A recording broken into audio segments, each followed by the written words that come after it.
Before we surrender ourselves to the story, indulge me, leave a like, offer your subscription, awaken the hype ritual, and whisper in the comments if you feel the temptation to join Slaanesh. Do not be shy. Desire is always welcomed. Right now, I'm cowering behind a shattered bulkhead, trying not to breathe too loudly. My heart thunders in my chest as I press myself into the slick metal wall.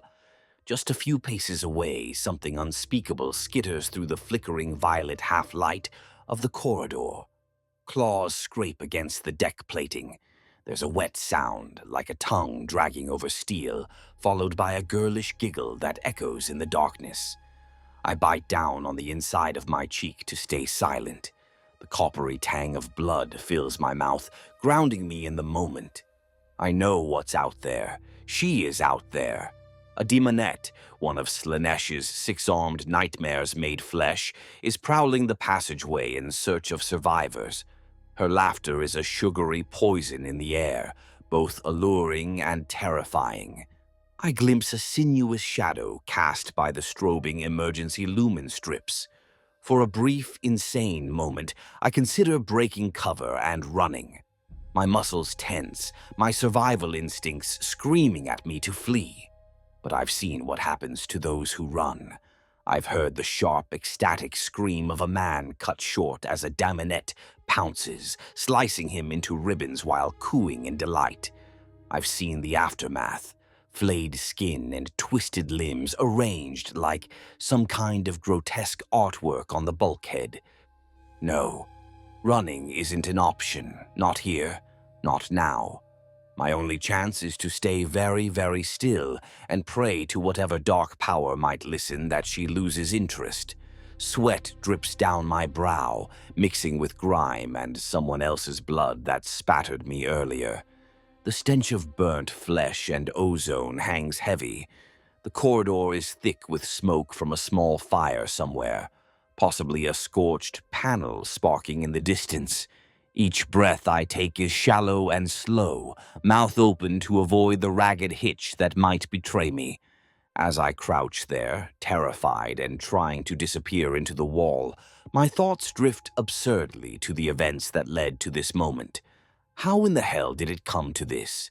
How does an ordinary man end up in a situation like this, hiding for his life on a warship possessed by madness, while a hell-spawned creature hunts him for sport?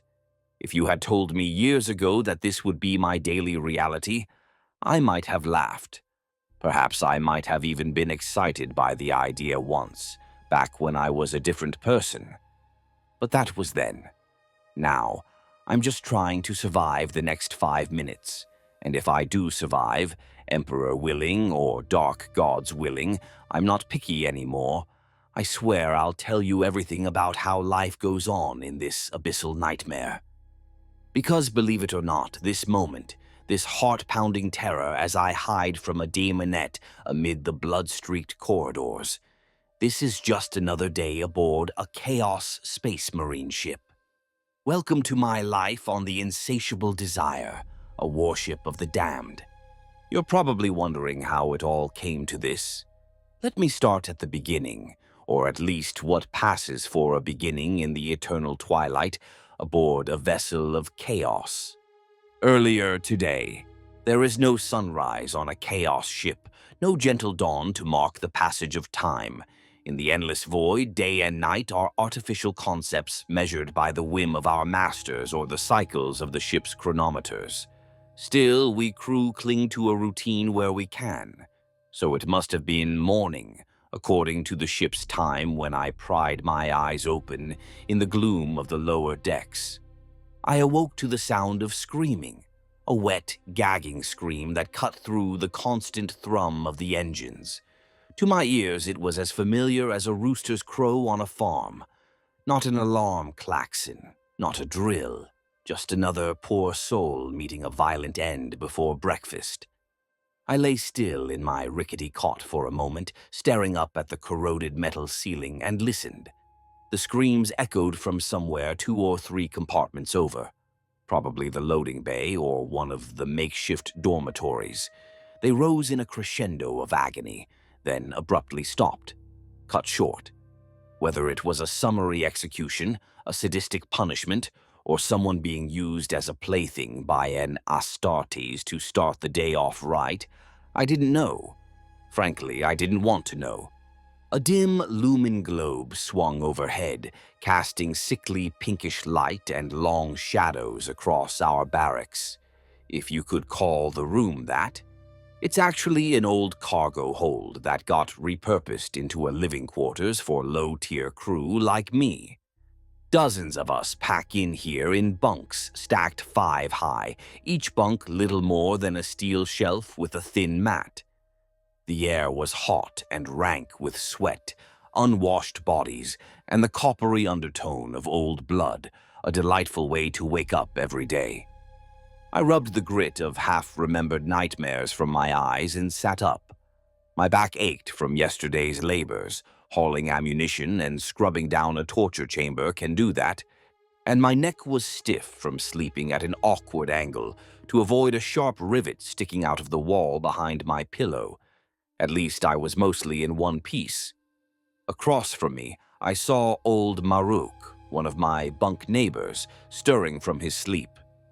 Maruk was missing an arm, lost it to a chain axe accident months ago, and half his face was a patchwork of scars, but he was still kicking. He caught my eye and gave a tired, gap-toothed grin. We exchanged no words. Conversation isn't exactly encouraged unless necessary, but the fact we both survived the night shift was understood. Small victories. Not everyone in the room was so lucky. 2 bunks down, I noticed a crumpled shape on the floor. It was Oleg, a scrappy teenager who had been with us only a short time. I didn't know him well. Newcomers rarely last long enough for friendships. But I recognized the crude 8-pointed star he'd tattooed on his own cheek to prove his devotion. Now his throat was slit, ear to ear, eyes staring blankly at the ceiling, adding a fresh pool of crimson to the already stained floor. I frowned. Looked like someone had quietly offered him up during the night, perhaps a ritual offering or just murder over a blanket. Hard to say. Either way, no one moved to help or cover the body. In a few hours, maybe one of the orderlies would drag the corpse away for recycling, waste not, want not in the void, or for some dark mechanicum experiment. But right then, his body was just another piece of mourning decor. I climbed down from my bunk, careful not to step in the blood. Another day in paradise. I knew I should hurry. Muster would be soon, and you don't want to be late when the overseers come calling. There's a special kind of hell reserved for the stragglers and laggards in this crew. I pulled on my threadbare work tunic and boots. Both were once probably gray, now stained nearly black with oil and old blood that never quite washed out. The tunic still smelled of last shift's efforts, a mixture of sweat and the acrid bite of cleansers used to scrub charred gore off a deck. Around me, the other survivors of the night were also rising. Some stretched sore limbs, others muttered half-remembered prayers to the ruinous powers, making the sign of the Dark Prince Slaanesh in the air with shaky fingers. A few were already engaged in whispered scuffles, elbowing each other for space or snatching up a dropped ration bar from under a bunk. Privacy was non-existent, and tempers flared easily on an empty stomach. But outright brawling was rare first thing in the morning. Most of us were too exhausted or numb to bother. As I laced up my boots, a shrill crackle came over the Vox speakers mounted in the corners of our barracks hold. The speakers are ancient and poorly maintained. They always overlay any transmission with a distorted whine and occasional bursts of painful feedback. We all paused, glancing up warily. Sometimes the speakers bring orders. Sometimes they bring mind-numbing noise, if a noise marine is toying with the Vox for amusement, which can burst your eardrums if you're unlucky. This time it was just the morning orders. A tinny, crackling voice, Human, likely one of the slave taskmasters, recited the schedule for the day. Which decks required labor crews, any special duties or drills planned. We listened intently. Missing an assignment is a death sentence. I caught fragments. Deck 12, maintenance teams to forward plasma conduits. Gunnery crews, Zeta report to Battery 6. Shrine attendants to the Grand Auditorium for preparations. Failure will be met with immediate discipline. The usual. One line made my heart skip. All hands prepare for translation to real space at third bell. Action stations protocol following translation. So it would be today. The raid or battle we'd been anticipating. We were about to drop out of the warp and engage a target. I felt a cold twist of anxiety and excitement in my gut. For days, rumors had trickled down that our warband was closing in on prey, an Imperial transport convoy, a pilgrim fleet, maybe a vulnerable agri-world. The specifics didn't reach us lowly crew, but we could feel the anticipation. The Astartes had been more active lately, holding war councils and chanting catechisms to Slaanesh in the echoing halls. The mood in the lower decks had been a mix of dread and dark eagerness. Dread for what might happen to us in the coming fight. Eagerness for the slim chance of loot or advancement if we pleased our masters. Marok caught my glance again when the announcement ended. He grimaced, his one hand instinctively rubbing the stump of his other arm. He'd been through many engagements. He knew what that order meant. I gave a subtle nod back, acknowledging the unspoken. Survive the battle, survive another day. But before battle, there was the morning routine to get through. I needed to eat something if possible and report to my station. My assignment for the day scrolled up on a flickering data slate mounted by the hatch. Crewman 117Z, that's me, assigned to Gun Deck Epsilon, loader detail. Gun deck duty, hauling giant shells into macro cannons. My shoulders ached in anticipation. Still, I preferred that over engine maintenance or latrine cleaning. And with battle likely, the gunnery crews would be critical. Perhaps less likely to be randomly sacrificed. Perhaps. On my way out, I detoured past a small dispensary alcove to grab a morning ration. The so-called galley on our deck was merely a wall slot where nutrient bars and recycled coffee could be claimed by those with ration chits. I swiped mine and out dropped a protein slab of corpse starch, packaged in crinkled foil. It was gray, flavorless, but filling enough to keep a body going. I also managed to get a tin cup of stimcaf, a bitter, burnt-tasting liquid that passes for coffee on this ship. It stung my tongue and was slightly acidic, but it jolted me awake. There's no leisurely breakfast with friends in this life. You eat quickly, usually on your feet, and you don't linger. Leaning against a bulkhead, I chewed the tough, chalky bar and washed it down with the hot stimcaf. Around me, dozens of other crew were doing the same, silently shuffling toward their assignments while gnawing on rations. The lucky ones may be having a semi-fresh roll or a dried meat stick from a recent raid to add some flavor. Not me. I don't recall what real food tastes like anymore. Perhaps that's a blessing. Within minutes, I finished the bland meal and tossed the empty packet into a reclamation chute. If I was fortunate, that might be the only fuel I'd get until after the battle. If not, well, I've fought on an empty stomach before. In some ways, hunger sharpens the edge, and after years on this ship, I've grown used to running on little more than adrenaline and faith, misplaced as both may be. I squeezed through the narrow hatch into the corridor beyond, joining the flow of other crew heading to their posts.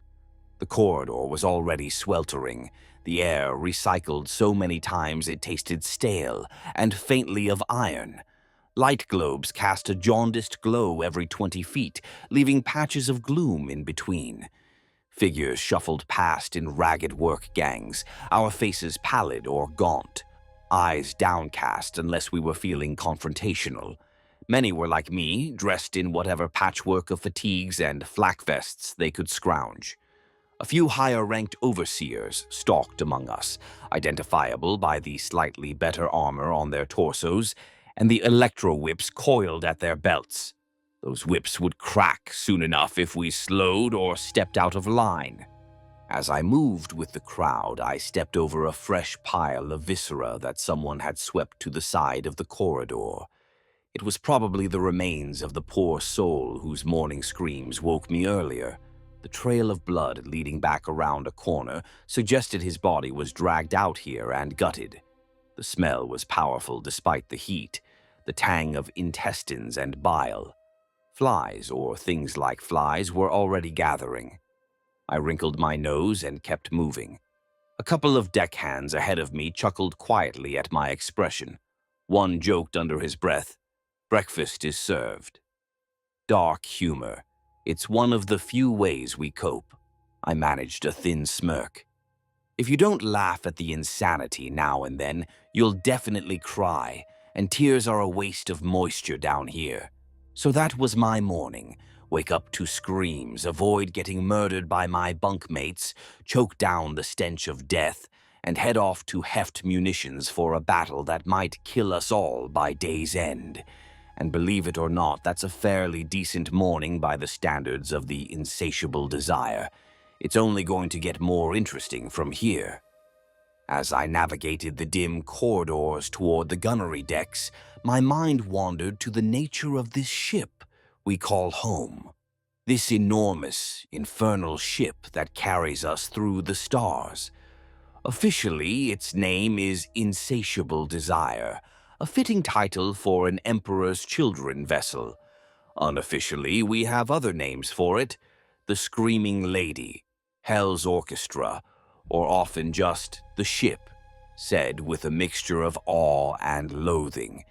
It is a void craft the size of a city, once a proud imperial warship decades or centuries ago, so the veterans say. But those days are long gone. The Insatiable Desire has been claimed by chaos for so long that it's a universe apart from any imperial vessel now. It's not just a machine of metal and ceramite anymore. It's something living, something possessed. Walking its halls, you can sense a brooding awareness around you, like the ship itself is watching and judging. The corridors are an eclectic mix of the ship's original utilitarian design and the twisted aesthetics of Slaanesh's followers. Overhead, thick cabling and pipes run along the ceiling like exposed veins, pulsating with energy and occasionally leaking hissing steam or strange fluids. The walls, once plain plasteel bulkheads, are now adorned in places with disturbing decorations.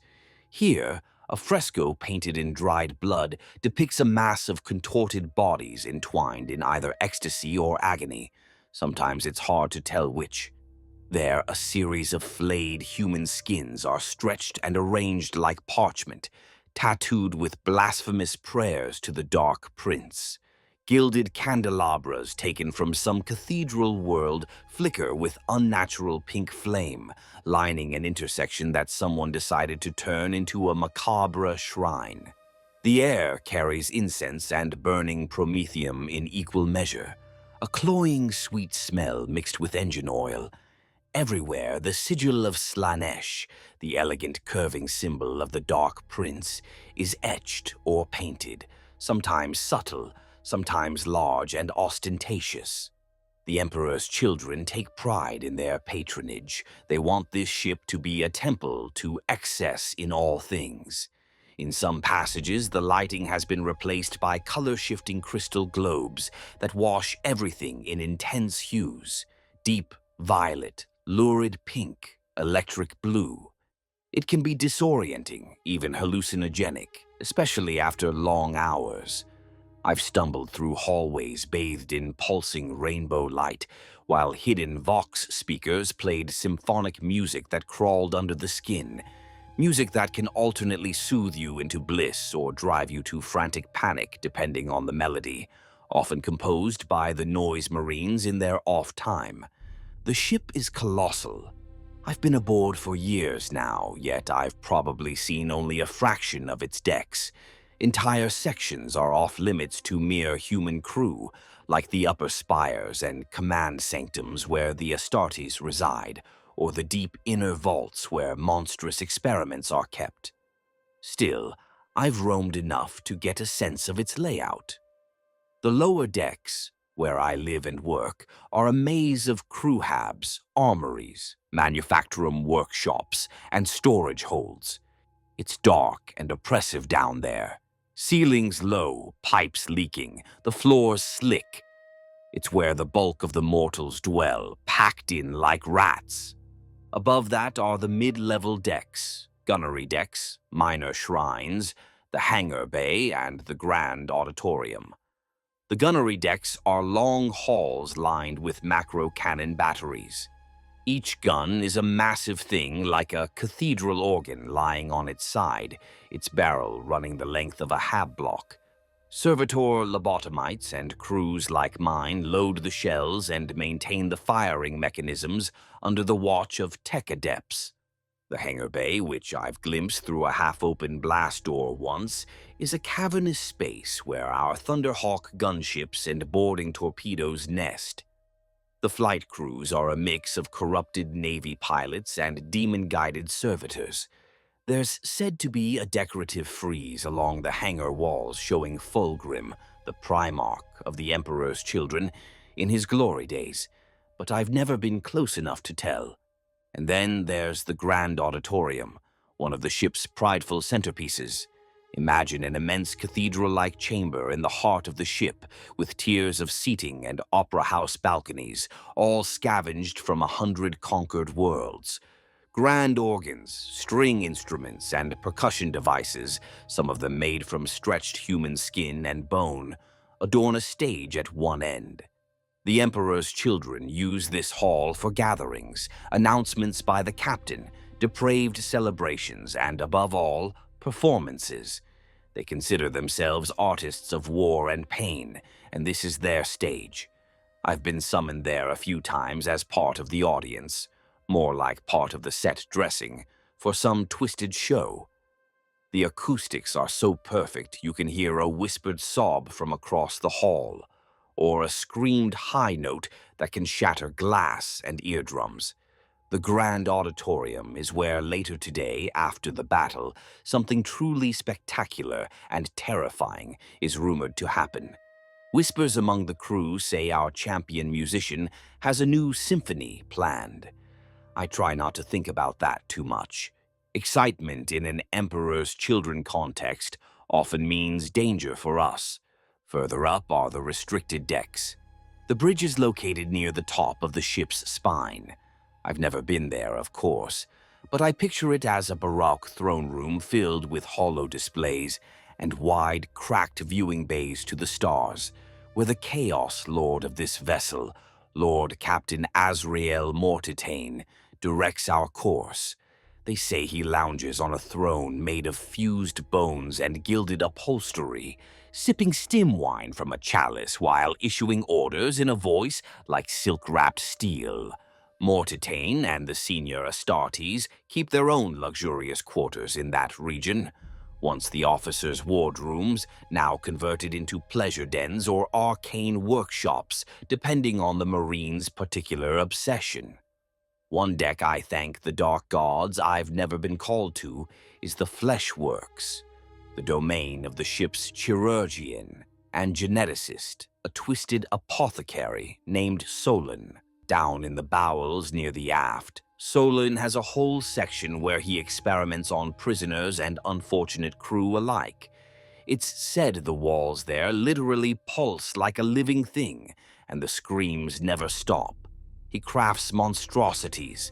Emperor's children fancy themselves connoisseurs of perfection, even if that means surgically creating it. Some crew volunteer for his improvements, hoping for a reward of heightened senses or beauty. Most end up as shrieking, half-alive art pieces in jars, or worse, servitors with their brains scooped out. I once helped drag a broken servitor down to the fleshworks. One of its legs had snapped and it kept droning, "Must serve, must serve." And just peeking beyond the heavy door, I saw enough gore and surgical implements to haunt my dreams forever. I've avoided that place since. Then there's the engine decks deep in the core, a titanic warp drive that shimmers with unholy energy, maintained by corrupted tech priests who daub runes of chaos on every machine. The plasma reactors down there bathe everything in a hellish red glow and oppressive heat. The dark mechanicum enginseers tending them have replaced many of their body parts with demon-forged augmentics. They chant in binary mixed with dark tongue, offering up casual sacrifices of servitors to appease the machine spirits. Rumor is the main reactor has a bound demon within it, its hatred harnessed as an energy source. Wouldn't surprise me. The air around the warp drive crackles with warp stuff. If your protective wards aren't in place, you risk possession or mutation just walking close. I only go down there when ordered, and only after painting a crude warding symbol on my forehead with machine oil as a personal good luck charm. The ship is old, ancient even, but resilient. It groans and creaks at times like a beast in pain. Sometimes, in the silence between distant gunfire or screams, you can hear the metal frame breathing. A steady expansion and contraction, as if the hull remembers that it once sailed through hell itself, which it does, every time we enter the warp. And indeed, perhaps the ship is alive in a sense. After so many years in the immaterium, the boundary between machine and demon has blurred. Doors will randomly lock or open on their own. Some swear they see walls warping subtly when no one's looking. There's one hallway near the starboard auger arrays where people go missing, simply vanishing as if the corridor swallowed them whole. I give that place a wide berth if I can. I often wonder what voidfarers on an imperial vessel would think if they saw the Insatiable Desire. Imperial ships are hardly pleasant. They're gothic, dim, and often cruel places too. But this is another level. This ship is a madhouse, a sanctum of nightmares drifting through space. And yet weirdly, it's home. A horrific home, but home nonetheless for those of us bound to it. We know its dangers intimately. We know which areas to avoid at which times. We know when the ship itself is in a mood. Yes, moods. Laugh if you want, but we've all felt it. Some days everything runs relatively smoothly, machine spirits calm, light steady. Other days it's as if the ship wakes up on the wrong side of the bed. The temperature shifts wildly, whispering voices come through the vents, tools go missing or wind up in places they shouldn't. On those days, accidents spike dramatically. I suspect it's the ship responding to the collective emotional state of the Chaos Marines on board. Or perhaps Slaanesh's whims flow through the hull. All of this is the backdrop to our existence. Encased in metal, drifting in eternal night, warped by the warp, decorated by deranged artists and fueled by pain. It's enough to drive a sane man mad. Fortunately, or unfortunately, most of us here lost any claim to sanity a long time ago. You have to if you want to survive. You adapt, you find dark humor in the absurdity, and you keep your head down when the walls start whispering or tormented faces press out of the bulkheads. Seen that twice, not eager for a third time. By the time I reached gun deck Epsilon, I had passed through the spectrum of the ship's insanity, from the blood-painted lower halls to the kaleidoscopic mid-decks. The journey itself was a reminder of where I was, and if I ever forget, the ship itself will remind me in its own twisted fashion. I ducked through the hatch onto gun deck Epsilon, and immediately the cacophony of a busy warship in preparation hit me. The gun deck stretched out before me, a long gallery housing the giant macro cannons and their loading apparatus. Crew members swarmed like ants under the watchful gaze of towering shell hoists and crane servitors. The air smelled of machine oil, sweat, and ozone from sparking circuits. I'm gonna be frank with you. Life for the ordinary humans on this chaos warship? It's not great. We're slaves in all but name. I'm a cultist crewman, yes. I pledged myself to chaos, but in practice I'm just a menial with fancy beliefs, as expendable as any slave pressed into service. To understand our daily life, you have to know who we are. The mortal crew. There are thousands of us on the Insatiable Desire. It's hard to get a precise count. People die or disappear, and newcomers are added whenever we raid fresh worlds. We're a motley collection of the damned, cultists who willingly swore themselves to chaos, conscripts press-ganged from defeated foes, escaped hive-gangers, failed Imperial guardsmen who deserted to save their skins, hereditary slaves born into service, even a few mutants skulking in the dark. Though those usually get killed on sight if discovered, the Astartes barely tolerate human frailty, let alone a human taint. On this ship, if you're mortal and not a space marine, you're expendable. But we cling together in our own way, forming a society of scraps within the metal belly of the beast. The hierarchy among the crew is brutally simple. At the top of our human chain are the taskmasters, typically the toughest or most fanatical cultists who proved themselves useful enough to be given authority. Some are former Imperial Navy officers who turned traitor and now serve the new regime. Others are just bullies who rose through fear and violence. They enforce the will of the Chaos Marines, relaying orders, keeping us in line, and punishing disobedience. They often carry shock batons, whips, or even bolt pistols, if an Astartes gifted one to a particularly loyal henchman. It's not uncommon to see a taskmaster decorated with grisly trophies, a necklace of ears from those they've killed, a cape of stitched skin, aping their master's flair for dramatic cruelty. They strut about, half proud and half terrified, because they know one failure could mean being flayed alive by the same lords who elevated them. Below them are specialists, the few human crew with critical skills. For instance, the navigator, a mutant psyker specially bred to guide ships through the warp, holds a peculiar position. Our navigator is a pallid woman with a warp eye in her forehead, kept under heavy guard in her sanctum. She's valued because without her, we'd be lost in the warp. But she's also a slave like the rest of us, cowed by threats and the promise that Slaanesh will reward her if she complies.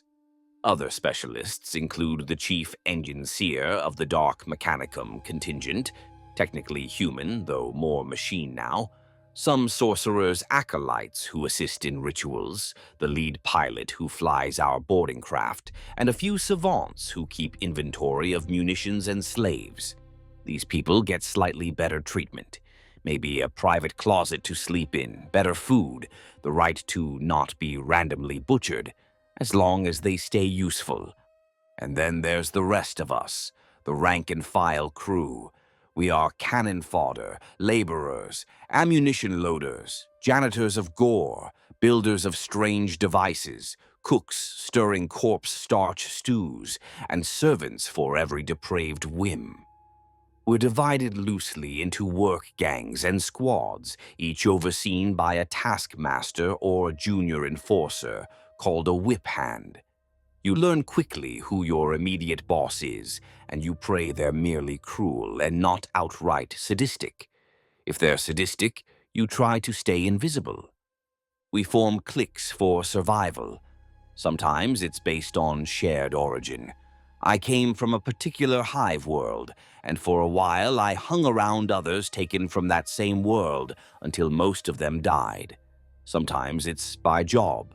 Gunners stick with gunners. Engine room slaves stick together. These small groups watch each other's backs when possible, share stolen rations, and warn of danger. Trust is in short supply, but a semblance of camaraderie exists in the shadows, because without it, none of us would last long. I have a couple of people I consider almost like friends.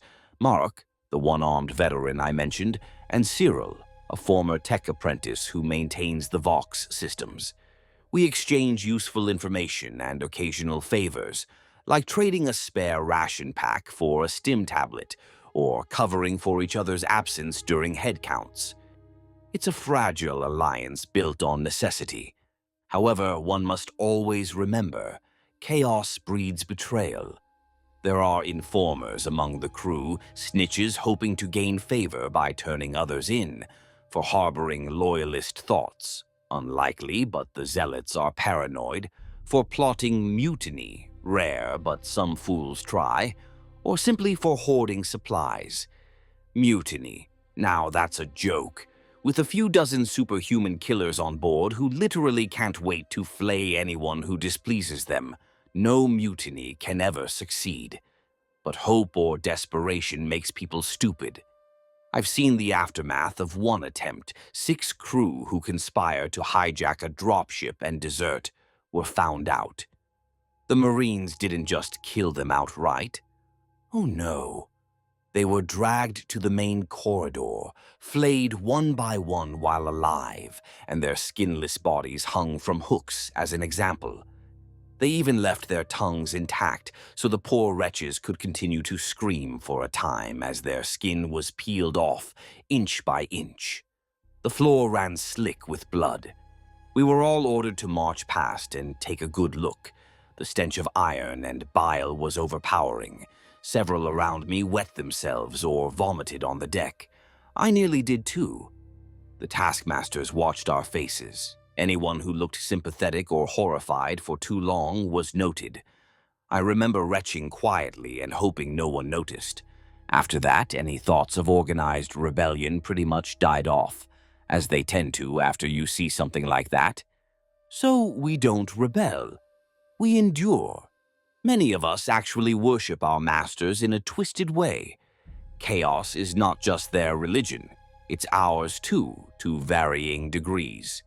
In the Imperium, most of us had nothing. No power, no freedom, just endless drudgery under the boot of the corpse emperor's tyrannical regime. When the emperor's children came for my world, I was a nobody, a factory drudge. I watched my rulers melt in orbital bombardments, and in the aftermath, I saw the Astartes walk among the ruins like shimmering gods of war, promising a new path. I was afraid, yes, but also enthralled. They offered a chance to join them, to revel in freedom from imperial dogma, to taste pleasures and power forbidden by the ecclesiarchy. I'll admit I stepped forward. I painted the 8-pointed star on my own skin that same night. I thought I was being brave, embracing destiny. I wasn't alone. Many of the crew are converts, volunteers drawn to chaos by ambition, desperation, or disillusionment. Some truly believe Slaanesh will grant them some measure of glory or sensation beyond the dull life they knew. Others just saw no other option when faced with join or die. We have true believers among us, no doubt. There's a woman named Felra, one of the shrine attendants. She whispers prayers to the Dark Prince all day, her eyes glazed in ecstasy whenever the Astartes pass by, as if she's witnessing angels. She wants to be them, to be favored, and sometimes she is rewarded with a pat on the head or a dose of some exotic narcotic as a treat. It's pathetic in a way, but I envy her zeal. It protects her from despair. But not everyone here is a devotee. For every zealot, there's someone like me, someone just trying to survive, having realized too late that the promises of chaos come with razor-sharp edges. If I could turn back time, would I still volunteer on that fateful day? I'm honestly not sure. The Imperium was a miserable existence. This is a different kind of misery, one soaked in blood and madness. At least here, on rare occasions, I felt alive in ways I never did as a factory serf. Amid the horror, there are moments, fleeting rushes of adrenaline, or the dark thrill of emerging alive from something that should have killed me, that almost feel like a perverse reward. Slaanesh's influence, perhaps, tweaking my emotions. It's a dangerous thing. You start to crave even the fear and pain because they remind you you're still breathing. Our day-to-day life is ruled by fear, yes, but also by routine, however ghastly. We get up, we work, we eat if we're allowed, we collapse to sleep if we can, and do it again. Punishments are frequent, rewards rare. The simplest way to survive is to make yourself useful and inconspicuous. I learned this early. I keep my head down, fulfill my quota, and try to display just enough zeal when shouting the war chants to avoid the ire of the fanatics. If someone above me says, "Jump into that ammo silo," I jump and pray I don't break my legs. Because if I hesitate, I'll get a bolt round in the skull for disobedience. Speaking of war chants, yes, the crew has its own form of morale building, if you can call it that. Before big tasks or at the start of shifts, the taskmasters sometimes make us chant praises to chaos in unison to remind us of our new purpose. It's bizarre. Once upon a time, some of us mumbled prayers to the Emperor. Now we shout, "Glory to the Prince of Excess," "Death to the Corpse Emperor," and other slogans that once would have meant our execution. There's a sort of irony I appreciate. In both cases, most of us don't truly understand the powers we invoke. We just do it because it's expected, because not doing it has consequences. Fate of families or children among us? There's not many. A warship is no place to raise a child, but inevitably, human nature finds a way.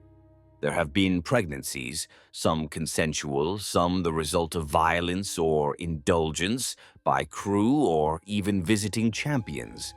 Most of those newborns, let's just say they don't have a bright future. The Dark Apostle, our resident priest of chaos, a terrifying fellow named Vorlex, takes any infants born on board and declares them offerings. Whether they are sacrificed or shipped off to some warp-forsaken creche, I don't know. Maybe the lucky ones are smuggled away by kinder souls to be raised in secret amongst the slave population, destined to become the next generation of thralls. I heard of a lower hold nicknamed the Creche, where a handful of children lived for a time, scavenging scraps taught by an old midwife hiding them. But one day the Noise Marines found it. They turned it into a sick game, seeing who could make a child scream the loudest before dying. After that, any hope of raising a family here died too. So no, we the crew don't have normal lives by any stretch. We don't clock out after a shift and go to a rec room to unwind, unless you count huddling in the darkness sharing a stolen bottle of rotgut while listening to distant cries as unwinding. We exist at the pleasure of our masters, literally. The moment we cease to be useful or amusing, our lives are forfeit. It keeps one on edge, perpetually. You'd think such stress would break a person, and it does, often. Now and then someone snaps.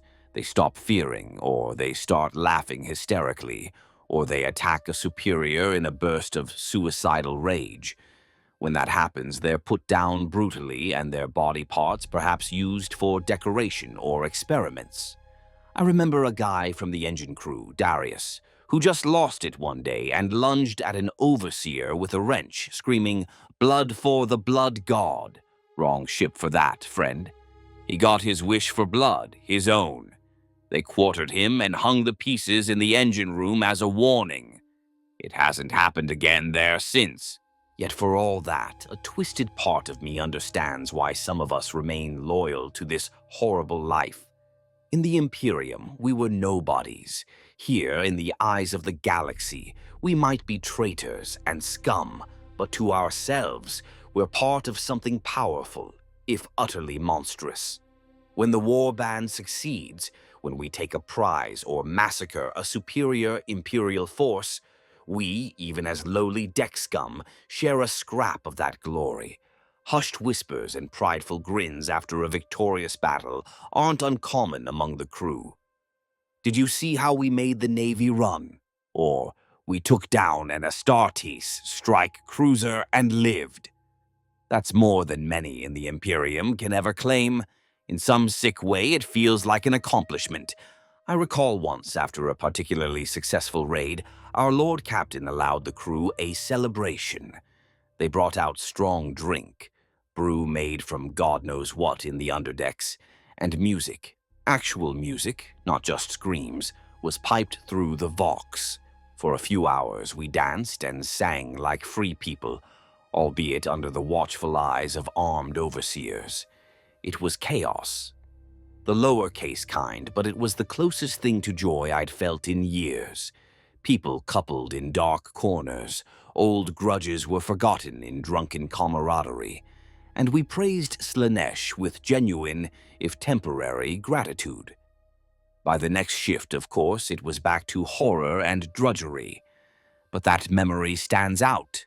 A peek at the mirage of merriment that keeps some of us going. Many of us find ways to numb the horror during rare downtime. There's a crude black market even here. Workers trade stolen tech bits or favors for contraband. Someone always manages to brew rotgut liquor from synthesizer chemicals or ferment a mash in a hidden vat. A swig of that stuff can make you blind temporarily, but it burns away the fear for a few hours. Others secure narcotics, obscura, stims, even combat drugs siphoned from the medbay. It's dangerous. Overdose or addiction means little when any day could be your last, but the risk hardly deters anyone. I've seen otherwise sensible folks turn into drooling bliss addicts after finding a supply of slot, a combat drug that floods you with aggression, or those violet joy drops the Emperor's children themselves sometimes use. For a short while, you're in heaven, or at least, you don't care you're in hell. Of course, when supplies run out or the high fades, reality crashes back in like a mace to the skull. But who can blame us? If a handful of toxin-laced dream needles or a bottle of homemade amasec is the only reprieve from this nightmare, plenty are willing to pay that price. Ultimately, life as crew on this ship is a paradox. We are damned and disposable, yet we find ways to live, even laugh, in the jaws of damnation. We live on scraps of hope or delusion, hope that maybe if we serve well, we might be rewarded, a dangerous hope, or the delusion that perhaps we're somehow special to our masters. We tell ourselves little lies to sleep at night. The captain knows my name, I'm safe. Or, Slaanesh protects me because I said the prayers right today. In truth, our only real protection is our usefulness and the randomness of fate. Today, I might be vital operating a gun. Tomorrow, that same gun might explode and take me with it, or a Marine might flay me for playing a wrong note if I'm conscripted as a chorus in his next recital. We live on a razor's edge between ecstasy and oblivion, which, I suppose, is exactly what Slaanesh wants. With those grim thoughts, I steeled myself for the tasks ahead on the gun deck. Around me, the others were doing the same, checking gear, flexing sore muscles, muttering last-minute prayers or curses. The overseer was coming down the line now, plasma pistol at his hip, and an electro-whip crackling in his hand, ready to drive us to work. Another day in the life of the crew. Time to put on a compliant face and get to it. I took my place among the loader crew. Across the deck, a few of the towering Emperor's children Astartes strode on the catwalks, observing or just passing through. We mortals redoubled our efforts in their presence, both out of fear and the bizarre, ingrained desire to impress our demigod overseers. Before I got to work loading shells, I caught sight of one of the Astartes strolling along the gunnery catwalk above us. a living reminder of who truly rules this ship. An Emperor's Children Chaos Space Marine in all his dark glory. Even after years among them, my breath involuntarily hitched and my stomach tightened whenever one of them was near. They are a breed apart, demigods of war twisted by chaos. This one on the catwalk wore power armor of rich metallic purple trimmed in Baroque gold filigree. Long tassels of flayed skin and fine silks hung from his pauldrons like streamers. His helmet was off, mag-locked to his belt, giving me a clear view of his transhuman face. Unnaturally handsome in a sharp, cruel way, skin almost porcelain, eyes a gleaming black with pinpoints of sickly pink light where the whites should be. His hair, an actual mane of ivory white, cascaded down to his shoulders in a style far too refined for the battlefield, and yet there it was. He surveyed the deck like a bored tiger that's already eaten but is deciding whether to toy with the mice at his feet, we being the mice, of course. I recognized him. Sergeant Talios, one of the Noise Marines. I remembered his name because he'd been involved in an incident last month where he turned his sonic blaster on a group of workers for hitting the wrong note during an anthem. He'd liquefied half a dozen people just to make a point about pitch correction. The survivors of that ordeal still can't hear out of one ear, if they were lucky enough to keep their heads. Talios had laughed about it afterwards, claiming their screams made a perfect counter-harmony to his weapon's wail. Talios sauntered above us, tapping a finger on the railing in a slow rhythm. Even that small gesture commanded attention. Every crew member on the deck tensed a little more, worked a little faster, hoping he'd find no reason to single them out. I kept my eyes down on the shell I was hoisting, but I could feel his gaze sweeping over us. A space marine's stare is palpable, like a weight on your soul. The Emperor's children aboard Insatiable Desire are perhaps 2 or 3 dozen in number. It's hard to keep track, as sometimes new ones join the war band, and occasionally one doesn't return from a mission. Each of them is a legend of terror to us. They are our masters in truth. The mortal taskmasters just carry out their whims. The leader of them all is Lord Captain Azrael Mortitane. I've only been in his direct presence twice, and both times left me shaking. Mortitane is imposing even by Astarte's standards. Tall and lithe, moving with the predatory grace of a panther. His armor is a masterwork of art, engraved with scenes of past victories, and crawling with inlaid gold patterns that seem to move under the eye, almost hypnotic. He wears a cloak rumored to be sewn from the hair of 100 martyrs, each strand said to still wail in the warp. His voice, amplified by some arcane vox grill in his gorget, can be as soothing as a lover's whisper, or as cutting as a razor across your eardrums. Mortitane seldom bothers to address the likes of us. He gives high orders to his lieutenants, and the ripples of those commands eventually reach us in much decayed form. But on one occasion, after a major victory, he descended to the grand auditorium and spoke to the assembled crew. I'll never forget it. He congratulated us, on our performance, likening the ship's battle to a grand opera in which every performer played a part. His words were remarkably uplifting in a twisted way.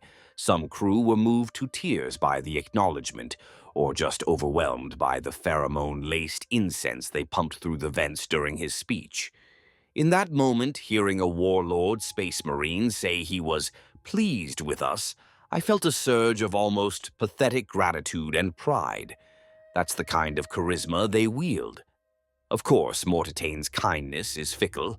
A month later, he ordered 1/10 of the slave population vented into space as a sacrifice to Slaanesh to sanctify a new demon weapon he'd acquired.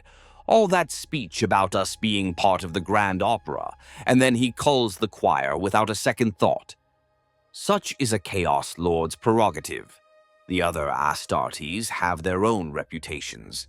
There's Vorlex, the Dark Apostle, basically the ship's heretical priest.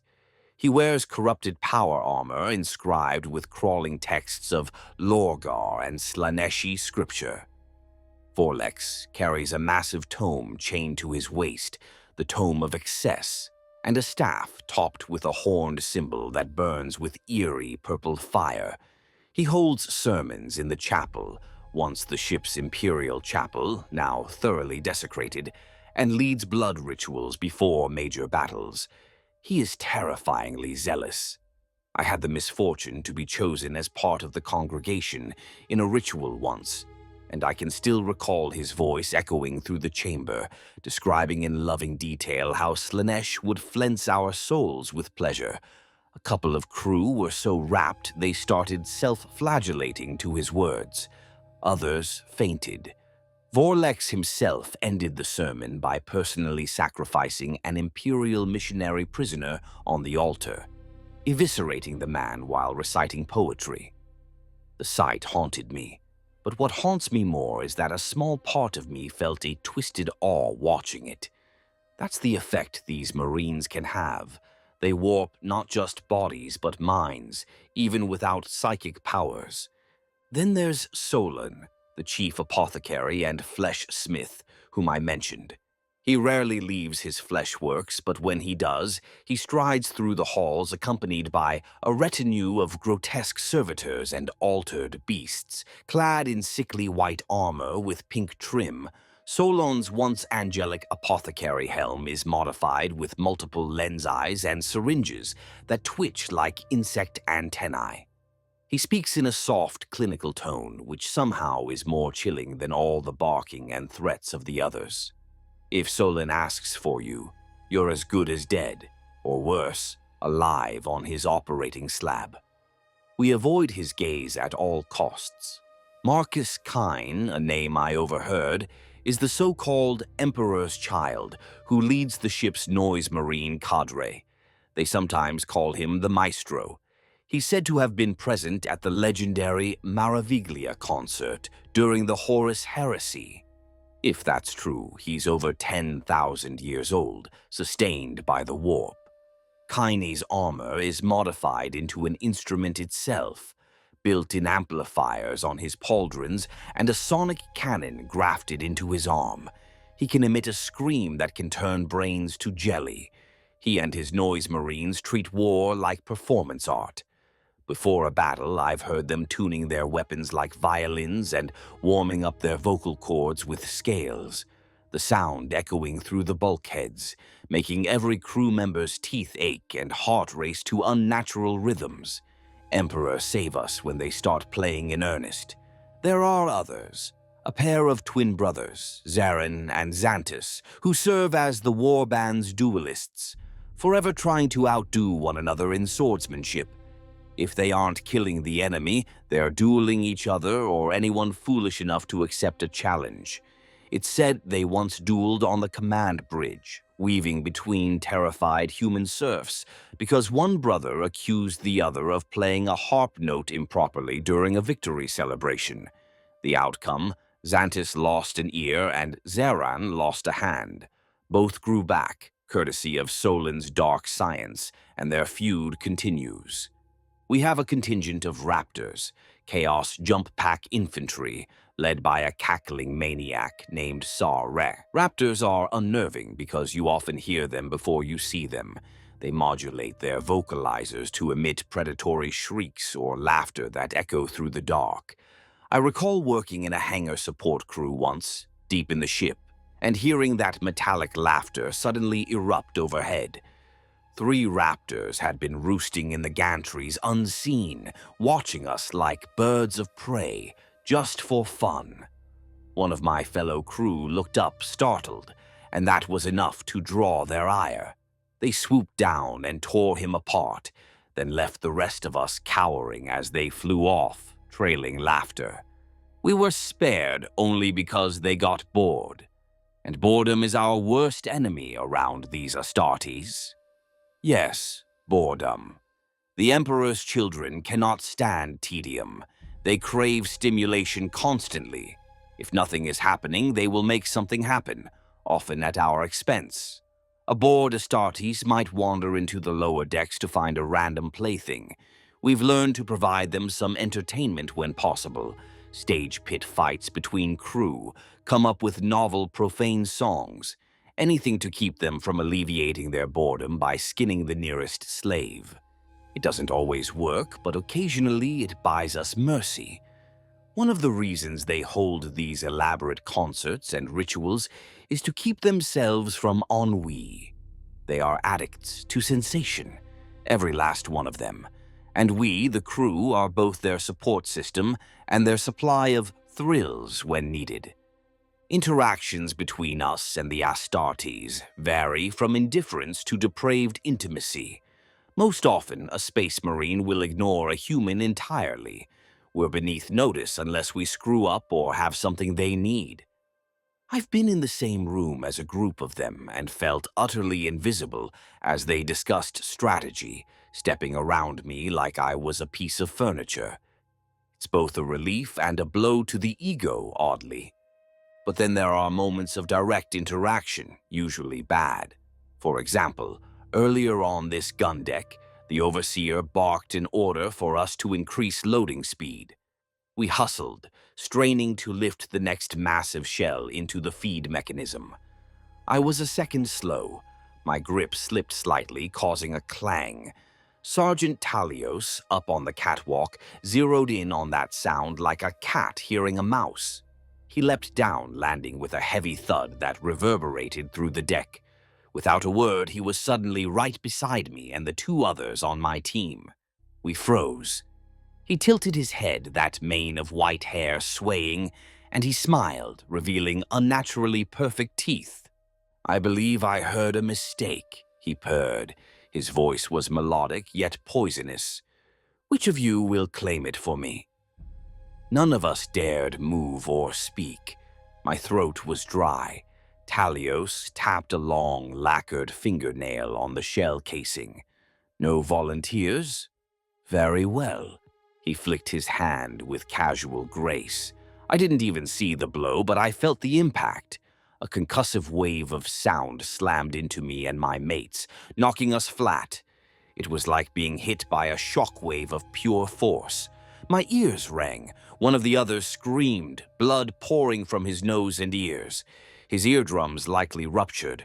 I scrambled up, dizzy, as Talios loomed over us.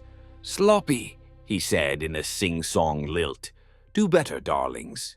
With that, he simply walked away, apparently deciding not to flay us fully. Perhaps he figured the fear and pain were enough entertainment for the moment. Perhaps he needed us alive to finish the work for the upcoming battle. Whatever the reason, he left us trembling. I can still feel the dull ache in my ribs from that sonic blow. My left ear has a persistent buzz now, but I count myself fortunate. In his whim, he spared us a truly gruesome fate. That's how it is with them.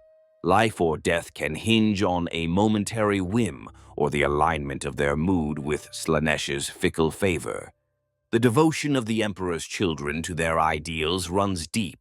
In their grand sermons, the Dark Apostle sometimes invokes the name of Fulgrim, the Primarch of the Emperor's children, now a mighty demon prince lost to the Immaterium. The Astartes call him the Phoenician, their perfect son of the Emperor turned perfect champion of Slaanesh. There's a portrait of Fulgrim, disturbingly beautiful and serpentine, hanging in one of the halls near the chapel. Sometimes we lowly crew are ordered to kneel before it during important profane observances. We kneel, of course, though most of us only know Fulgrim as a distant figure of myth. For the Marines, though, he's very real, their gene sire and living god. Whenever his name is intoned, the Emperor's children Astartes react with a mix of ecstatic reverence and pride, and we mortals make ourselves even smaller, fearing that any perceived slight during those moments of worship could bring lethal consequences. Despite their arrogance, for all their superhuman power, the Astartes are also somewhat dependent on us. The humans. They need us to operate the ship, to maintain things, to have an audience for their vanity. In quiet moments, I've heard a Marine or two speaking with each other and caught a hint of disdain for having to rely on frail flesh. But reliance it is. They would never admit it openly, but if all the human crew vanished, who would admire their performances? Who would do the drudgery they consider beneath them? Not they. They'd sooner crash the ship into a planet in pursuit of one glorious battle than bother with fixing the plumbing. So there's a twisted symbiosis. We worship and fear them. They despise and need us. And presiding over it all is the will of Slaanesh. The Astartes frequently remind us, through speeches or violence, that everything we do is to honor the Dark Prince. They consider themselves the chosen sons of Slaanesh, and by extension, we're like the serfs of a mighty lord, serving in the shadow of their decadent nobility. Their warband has names for itself. Sometimes they call it the Symphony of Pain, or the Choir of Blades. Very poetic. On less grand days, they refer to us collectively as the instruments. Instruments of their will, instruments to be played. It's no coincidence that the word implies music. We are literally viewed as tools for them to create their symphony of excess. A horrifying thought if you dwell on it too much. I try not to. Instead, I focus on what concrete thing is expected of me at any given moment. Right now, that was loading these shells and keeping out of further trouble, but as I hefted another heavy shell with my still shaking arms, I couldn't help reflecting. The Emperor's children, Astartes, are both majestic and monstrous, our patrons and our tormentors. To them, human lives are just pigments on a canvas they're painting, vibrant reds of blood spatter to add to their masterpiece of war. And we, the crew, have to hope that when they dip their brushes, they choose someone else's blood, at least for today. The hours that followed were a blur of labor and anxiety. On the gun decks, my assigned team and I loaded and checked the ammunition for the macro cannons. Each shell is the size of a grown man, a blunt-nosed cylinder of death weighing several hundred kilos. It takes 4 of us with a servo-assisted loading trolley to lift one into the breach. The machinery helps, but it's still back-breaking work, guiding the shell onto the loading rack, locking it in, then ratcheting the mechanism to ram it into the cannon's chamber. Sweat poured down my face and back as we cycled through shell after shell in a loading drill, basically rehearsing for the upcoming battle. The overseer prowled behind us with his electro-whip, snapping it at the deck near anyone who seemed to lag. Sparks flew and the crack echoed off the metal walls, adding to the cacophony of clanging shells and clattering tools. The crew worked like men and women possessed, which, in a sense, we were. Possessed by fear of what would happen if we were found wanting. My muscles burned, but adrenaline and dread kept them moving. Occasionally, the deck would shudder slightly, likely the ship adjusting course or powering up void shields in preparation for combat. Each tremor sent a ripple of murmurs among us. We knew the moment of truth grew nearer. During a brief lull in the work, as we finished securing the last of the ready ammo in place, I dared to exchange a few whispered words with Maruk and our comrade Cyril. We huddled by a munitions crate, pretending to double-check its latches while actually taking a much-needed breather. Cyril, a wiry man with cybernetic ocular implants flickering red, licked his dry lips and muttered, "Any of you hear what's out there? What are we hitting today?" Maruk shrugged, using his one arm to wipe sweat from his bald, scarred head. "Does it matter? Could be the Golden Throne itself for all I care. We load the same and try not to die." Cyril persisted, his mechanical eye whirring as it focused. I heard a couple of bridge serfs talking about a convoy. Maybe pilgrims, maybe a Mechanicus shipment. Soft targets, perhaps, not a navy fleet. I swallowed. Pilgrims, civilians. That might mean minimal return fire, an easier fight. Or it might mean a dull raid, which could ironically be dangerous for us if the Astartes get bored. If it's pilgrims, they'll likely want prisoners, I whispered. Fresh souls for, well, whatever. Marok gave a grim half-smile. More work for us, rounding them up, cleaning the blood after. His tone was the closest to humor one gets, fatalistic sarcasm. He leaned closer and added under his breath, "Just hope it's not an Astartes ship, not loyalist marines. Hate those." We all did. The last time our war band tried boarding a Space Wolves vessel, a pack of those Emperor-blessed madmen broke into our gun deck and massacred everyone in sight. Only reason I survived was because I was trapped under a corpse, and they left me for dead. I'd rather not repeat that scenario. Our stolen moment ended as the overseer barked, "Loaders, fall in." We snapped back to attention. He began assigning final prep duties, some to remain on standby at the guns, some, including me, to assist in distributing small arms to the armsmen's squads, the better armed human soldiers who might repel boarders or join boarding actions. I jogged over to an adjacent armory alcove where a line of autoguns, las rifles, and brutal melee weapons were being handed out to designated crew militia. These armsmen were basically just us, but given a weapon and a bit of flak armor to look official.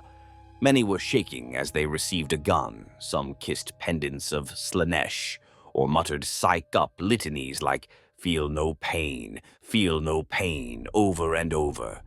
My job was to pop crates and ensure each armsman got a reload and a melee weapon backup.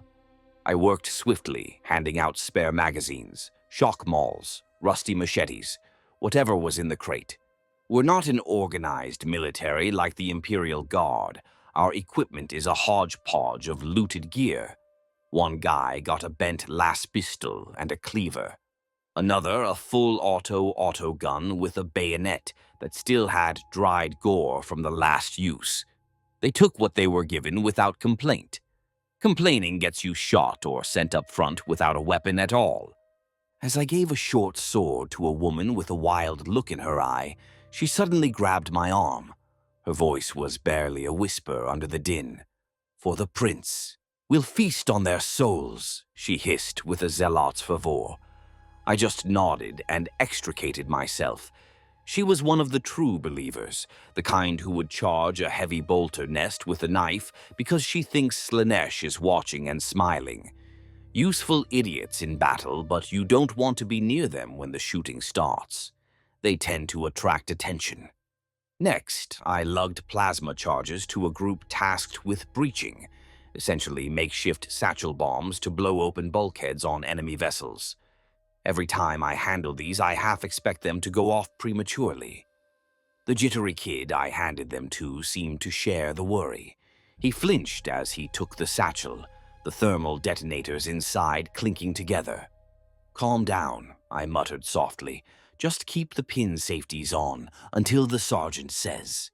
He nodded rapidly. Poor lad. I don't even know his name. He arrived from a recent conscription. He can't be older than 17 standard years. If he lives through today, he'll be old in experience by sunset. One of the final tasks was to run a diagnostic on the void shields and gun targeting cogitators. I'm no tech adept, but I can read a lumen panel if the runes are green or red.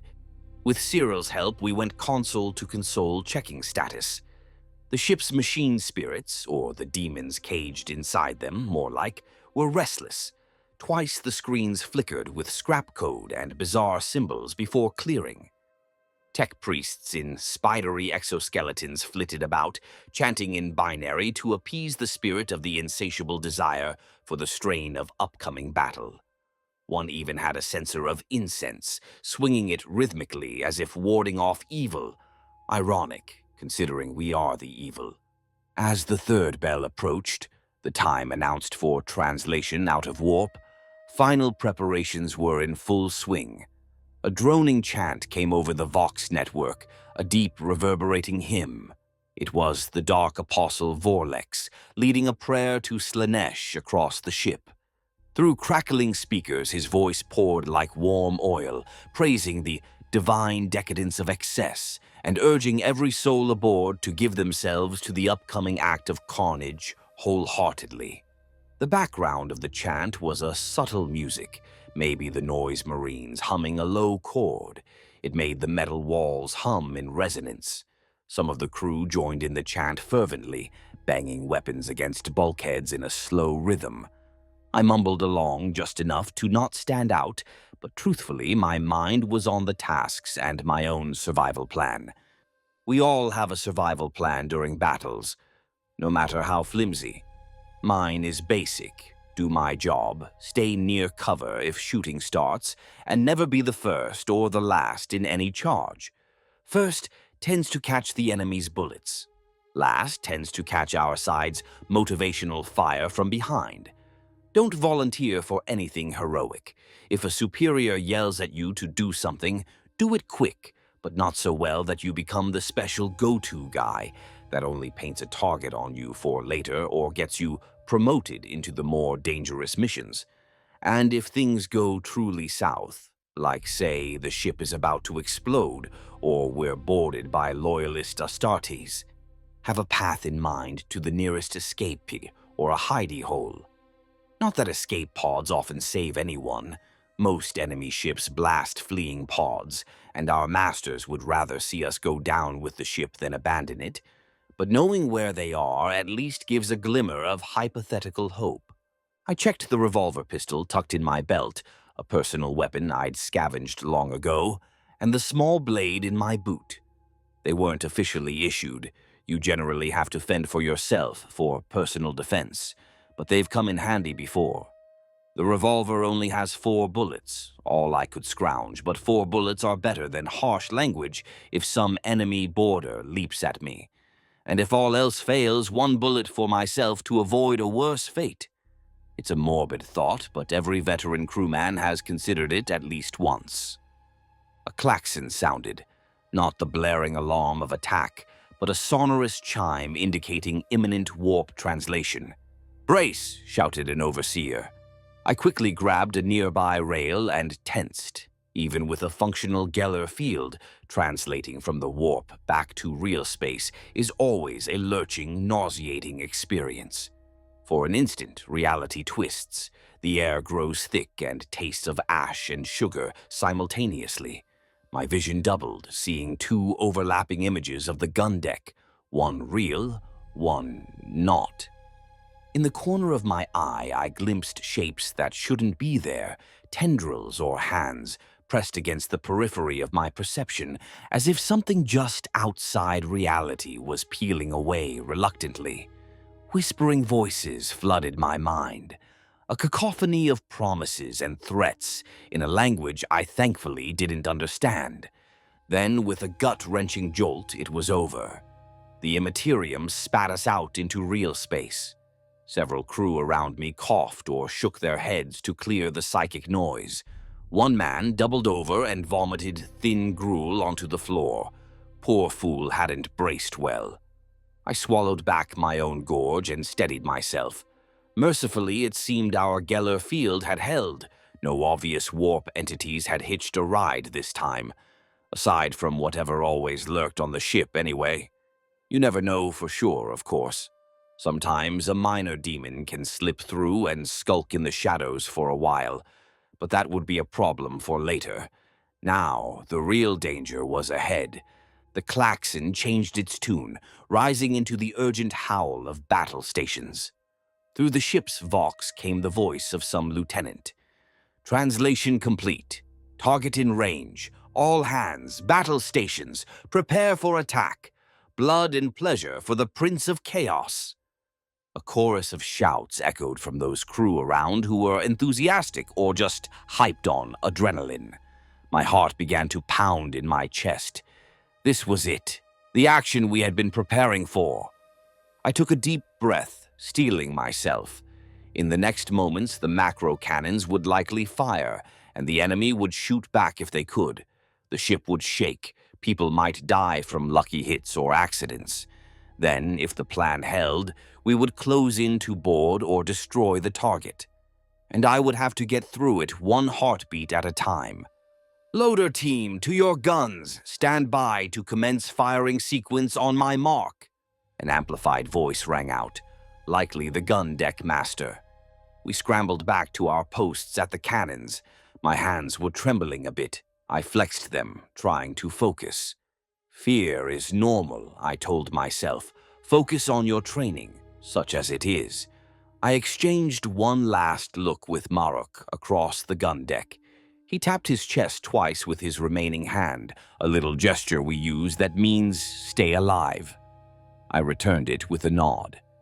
Whatever awaited us out there among the stars, we were about to deliver unto them the wrath of chaos. And whatever they returned to us, we'd have to endure it. This is the fulcrum of our existence aboard the Insatiable Desire, moments of sheer terror and violence that punctuate the stretches of dread and monotony. At least in the heat of battle, there's no time to worry. You act, you fight, you try to live. In a strange way, it's simpler than the quiet hours of waiting. Still, as I grabbed hold of the shell-loading lever and heard the first distant thumps of our ship's lance batteries firing, I murmured a tiny prayer, not sure to whom, maybe the Emperor out of old habit, maybe Slaanesh, maybe just to fate itself. Please, let me survive this day. A bone-rattling impact reverberated through our ship as the macro cannons on our deck discharged in sequence. The noise was deafening. Even with my hands over my ears, it felt like standing inside a giant's beating heart. The recoil caused the deck to tremble. Almost immediately after, a series of distant thuds signaled enemy return fire slamming against our void shields or hull. The lights flickered momentarily. An eerie, ululating cheer went up from some of the closer crew, a mix of adrenaline and religious fervor. The battle was truly joined. "Reload! Reload!" The overseer's shout barely cut through the ringing in my ears. We sprang into action, loading fresh shells into the guns. Training and fear guided our movements on autopilot. Through the cacophony, I heard the ship's larger forward lance battery firing, a longer, louder hum building to a crack, and then a cheer as one of the enemy blips on the tactical display winked out. Perhaps a direct hit had gutted a target. The crew rumor mill would later confirm it. One of the Pilgrim convoy's escorts, likely a small Imperial Navy frigate, was obliterated in the opening salvo. Our own vessel shuddered again, this time harder. A metallic screech echoed as something impacted us directly, possibly debris or a lucky enemy shot scraping the armor. A shower of dust sprinkled from the ceiling. We kept at our work, hearts wild. This is always the worst part for crew on the gun decks, the exchange of fire where you're essentially blind, sealed in a metal compartment, hearing death fly back and forth, not knowing if the next impact will turn your section into a tomb.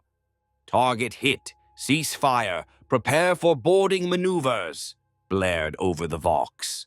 The macro cannons quieted as we ran through safeties. I wiped sweat and soot from my eyes. The initial volley must have crippled the main target, likely the largest pilgrim ship or freighter that our masters wanted intact. The plan now: close in and board. My suspicions were confirmed a moment later when a taskmaster stormed onto the deck and pointed at a group of us. You, and you," he barked, jabbing a finger at me, Marok, Cyril, poor timing, he was near me, and a few others. "Report to Assault Bay 6. Boarding teams need extra hands for capture and haul. Move it, scum, or I'll nail your feet to the deck." I didn't have time to even process fear. Muscle memory and discipline took over. I quickly snatched up a fallen lasgun from a dead armsman. One of the return shots must have blown through a bulkhead and shredded him.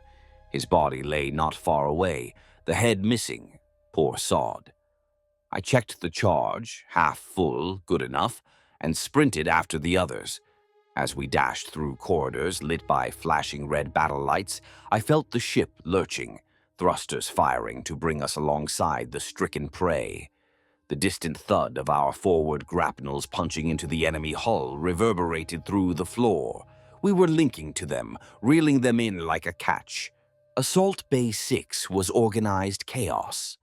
The bay was essentially a deployment airlock where assault boats and boarding torpedoes launched. One of our boarding torpedoes, a spiked cylindrical breaching craft, had already been fired into the target vessel, no doubt delivering a spearhead of Astartes.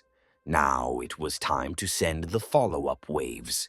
A swarm of cultists and armsmen crammed into the launch bay, checking weapons, hyping themselves up with shouts of "Glory to Chaos!" and less coherent screams. I glimpsed a hulking form in the midst. An Astartes, one of the twins, Xantus or Zarin, I couldn't tell under the helmet, calmly reloading his ornate bolt pistol while addressing a cluster of his personal devotees. We were herded toward a battered assault shuttle, basically an up-armored craft meant to ferry troops through vacuum.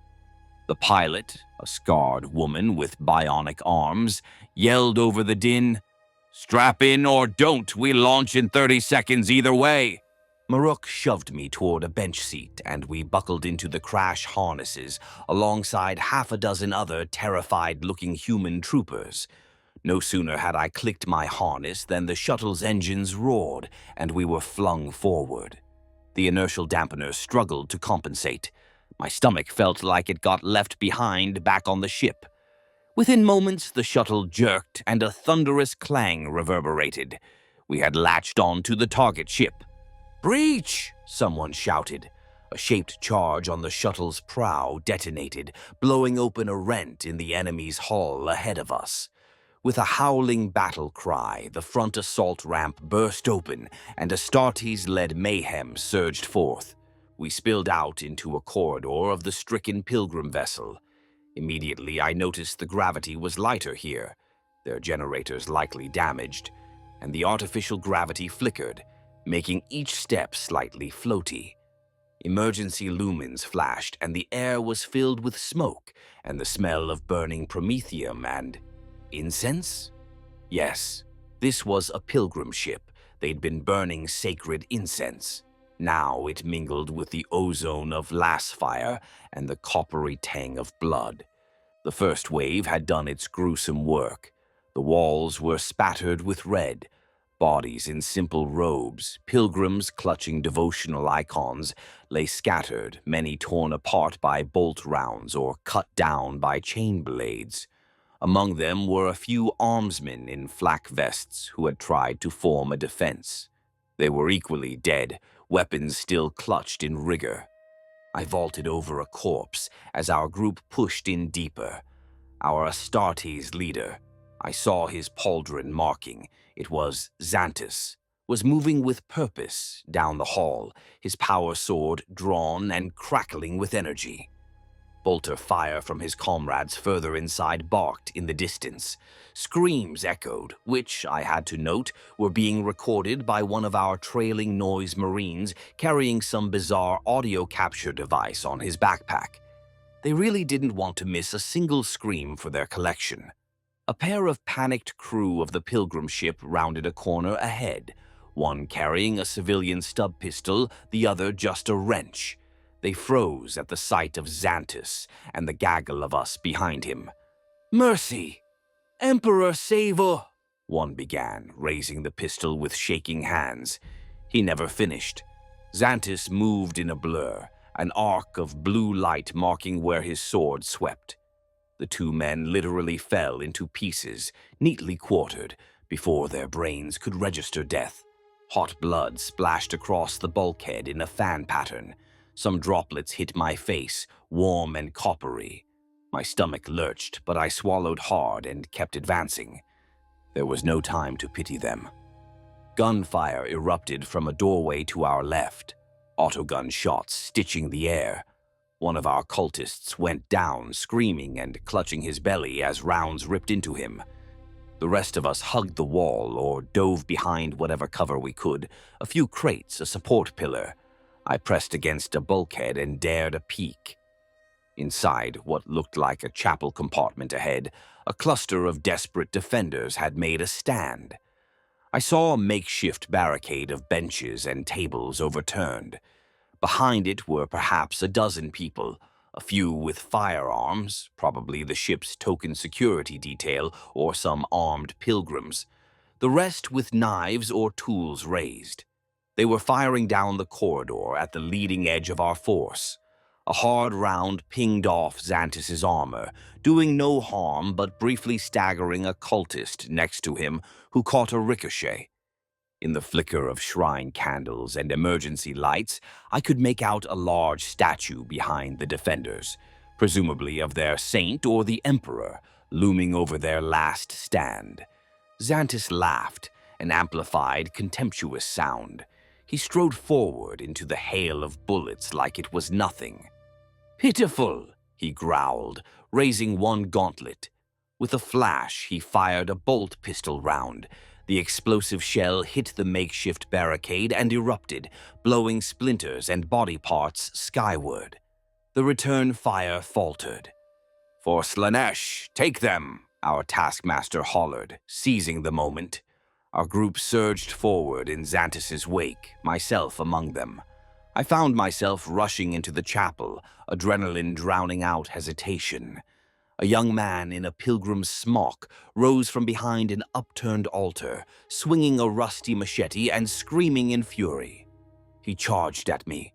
Emperor, he couldn't have been older than 20, face twisted in fear and zeal. Training kicked in. I raised my last gun and squeezed the trigger. The red beam lanced out and caught him in the chest. He jerked and collapsed, the machete clattering away. I had shot someone, possibly killed him. There was no time to consider it. Another defender, an older woman brandishing a broken las pistol, lunged at Maruk. He parried with his metal prosthetic stump, which he'd sharpened into a sort of spike, and jammed a knife up under her chin. She gurgled and fell. In seconds, it was over. The defenders were slaughtered to a soul. One wounded man lay against the statue base, wheezing prayers. Xanthus casually stepped over the barricade remains and decapitated him with a backhand swing, more to silence the praying than out of mercy, I suspect. I panted, heart pounding, trying to steady the shaking in my hands. We had taken some casualties, 2 or 3 cultists dead or dying. One of them was the new kid I'd given the breaching charges to. He lay on the floor, intestines spilling out from a gut shot, eyes glassy.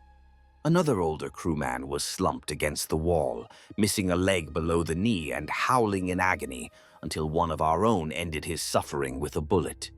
Amid the carnage, a few pilgrims yet lived, disarmed and cowering or injured and moaning. Xanthus surveyed them and spoke into his vox. Section 12C secured. Proceed with collection. He then looked down at one survivor, a trembling priest with blood-splattered robes, and with a lightning move, grabbed the man by the head. The priest shrieked some pious plea. Xanthus responded by slowly crushing his skull with one fist. The shriek cut off with a wet crunch. I flinched despite myself. The Space Marine simply let the body drop, then turned and strode onward without a backward glance. Orders came down to our level: gather any surviving prisoners and any valuable loot, artifacts, data, supplies, and prepare to withdraw to the ship. The Emperor's children had clearly achieved their objective. The vessel was theirs. Elsewhere, pockets of resistance were either surrendering or being snuffed out. I heard over the vox that Lord Captain Mortitane himself had boarded via another breach point with his elite and captured the command bridge. We had won. The aftermath of a boarding action is a strange time. Relief that you're alive mixes with the horrors around you. I helped bind the hands of a few dazed survivors, mostly civilian pilgrims who had thrown down makeshift arms. They were weeping, begging for mercy. One middle-aged man kept asking about his daughter, describing her and asking if she was safe. I didn't have the heart or the stupidity to answer. His daughter was likely among the corpses I saw, but I just dragged him to the others. What mercy could I offer? A quick death? That wasn't mine to give, and frankly, after what we'd done, I didn't have much mercy left in me in that moment. Maybe later the guilt would come, but right now I was riding the high of survival and the numbing of shock. Maruk and I exchanged looks as we gathered near the breach to return. We had both survived unscathed, a minor miracle. He gave me a grim nod that said we did what we had to. I nodded back, eyes avoiding the carnage as much as possible. We hauled some crates of seized items, scrolls from their shrine, a glowing reliquary that Vorlex's acolytes snatched, food supplies, as well as ushering the chain-bound prisoners. The Marines like to take prisoners both for slaves and for later entertainments. I tried not to think about what would become of these poor souls. Perhaps a few might be converted, like I once was. Many would likely be sacrificed or used in the Noise Marines' tortures. A bleak fate, but such is war on the wrong side of the warp. Our shuttle ride back was more crowded, packed with moaning prisoners and blood-streaked, exhausted cultists. It smelled of sweat, fear, and copper. I found a spot on the floor to wedge myself and just closed my eyes for a moment as the shuttle undocked and sped back to the Insatiable Desire. The adrenaline was ebbing, leaving a hollowness. Scenes from the fight played in my head, the young man I'd shot, the look on his face. I swallowed hard. Part of me wanted to justify it. He would have killed me. It was him or me. Another part whispered that once upon a time I could have been that pilgrim gunned down by a raider. There's no room for such thoughts, though. They'll drive you mad with guilt or hesitation, and hesitation is death. So I buried it, as I have so many other things. When our shuttle clamped back into our ship's bay, a loudspeaker was blaring a triumphant cacophony. Victory declared. We trudged off the vessel, delivering prisoners to waiting jailers and dumping loot where instructed. My limbs felt leaden, but a strange energy buzzed in the air aboard the Insatiable Desire. Victory to the Emperor's children is the ultimate drug. The entire ship was coming alive with anticipation of celebration. As I stepped over the threshold back into our corridors, I caught sight of our Lord Captain Mortitane himself, striding through the hangar, fresh from the battle. In one hand, he held aloft a gilded chalice, likely a relic from the pilgrim ship, and in the other, the severed head of what might have been the ship's captain or confessor, still wearing a wide-eyed expression of shock. Mortitane's laughter boomed out, and a cheer went up from every throat. Mortal crew and Astartes alike, we roared in frenzied exultation. I found myself cheering too, caught up in the collective euphoria that momentarily burned away fear. We had won. We were alive. For that fleeting second, it felt good. Little did I know, the aftermath of victory on a chaos ship can sometimes be more dangerous than the battle itself. But that revelation would come soon. For now, I took a deep breath, savoring the end of the fight and the chance to live a little longer. The battle was over, but the day was not yet done, and the true nightmare was still ahead of me. Back aboard the Insatiable Desire, the aftermath of battle unfolded in a frenzy of activity. Victory for the Astartes did not mean rest for the likes of us. It meant more work. As the adrenaline of combat faded, exhaustion set into my bones. But there was no time to collapse yet. I spent the next hour back on the gun, decks, and hangars, assisting with post-battle tasks. We had our own dead to collect. A stretcher team came for the loader who'd been torn in half by shrapnel. I helped lift what was left of him into a body bag. The ship's harvester servitors would process the corpses later into usable biomass. In the grim economy of chaos, even the fallen have their purposes. corpse starch for rations, or raw materials for the flesh smith, or fuel for the ever-hungry engines. There's a cold pragmatism to it that I've grown numb to. I wiped down my last gun and turned it into the armory, my hands still trembling slightly. Nearby, a knot of survivors from the boarding party were sharing animated accounts of the raid, boasting of kills or showing off new wounds like badges of honor. One cackled as he described how an enemy trooper squealed like a stuck pig when he gutted him. Another proudly held up a bloody string of ears he'd taken as trophies. I forced a weak grin when they glanced my way, but I didn't join in. Instead, I found Maruk, who was quietly binding a cut on his forearm with a scrap of cloth. We exchanged a silent acknowledgement.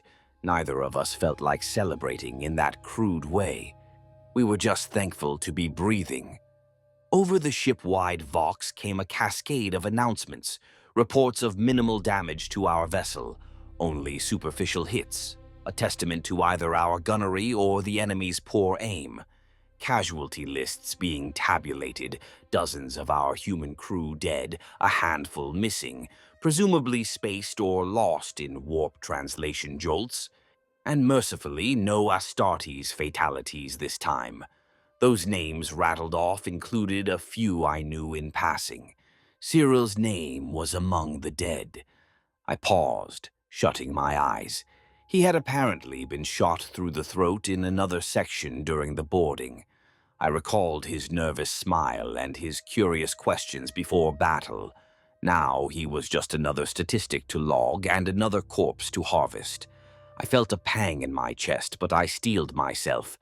You can't grieve openly here. Showing too much sentiment for the dead is viewed as weakness and disrespect to Slaanesh's creed of seeking sensation, not wallowing in loss.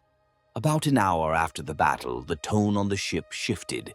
The initial hustle of securing everything and tending to immediate damage died down.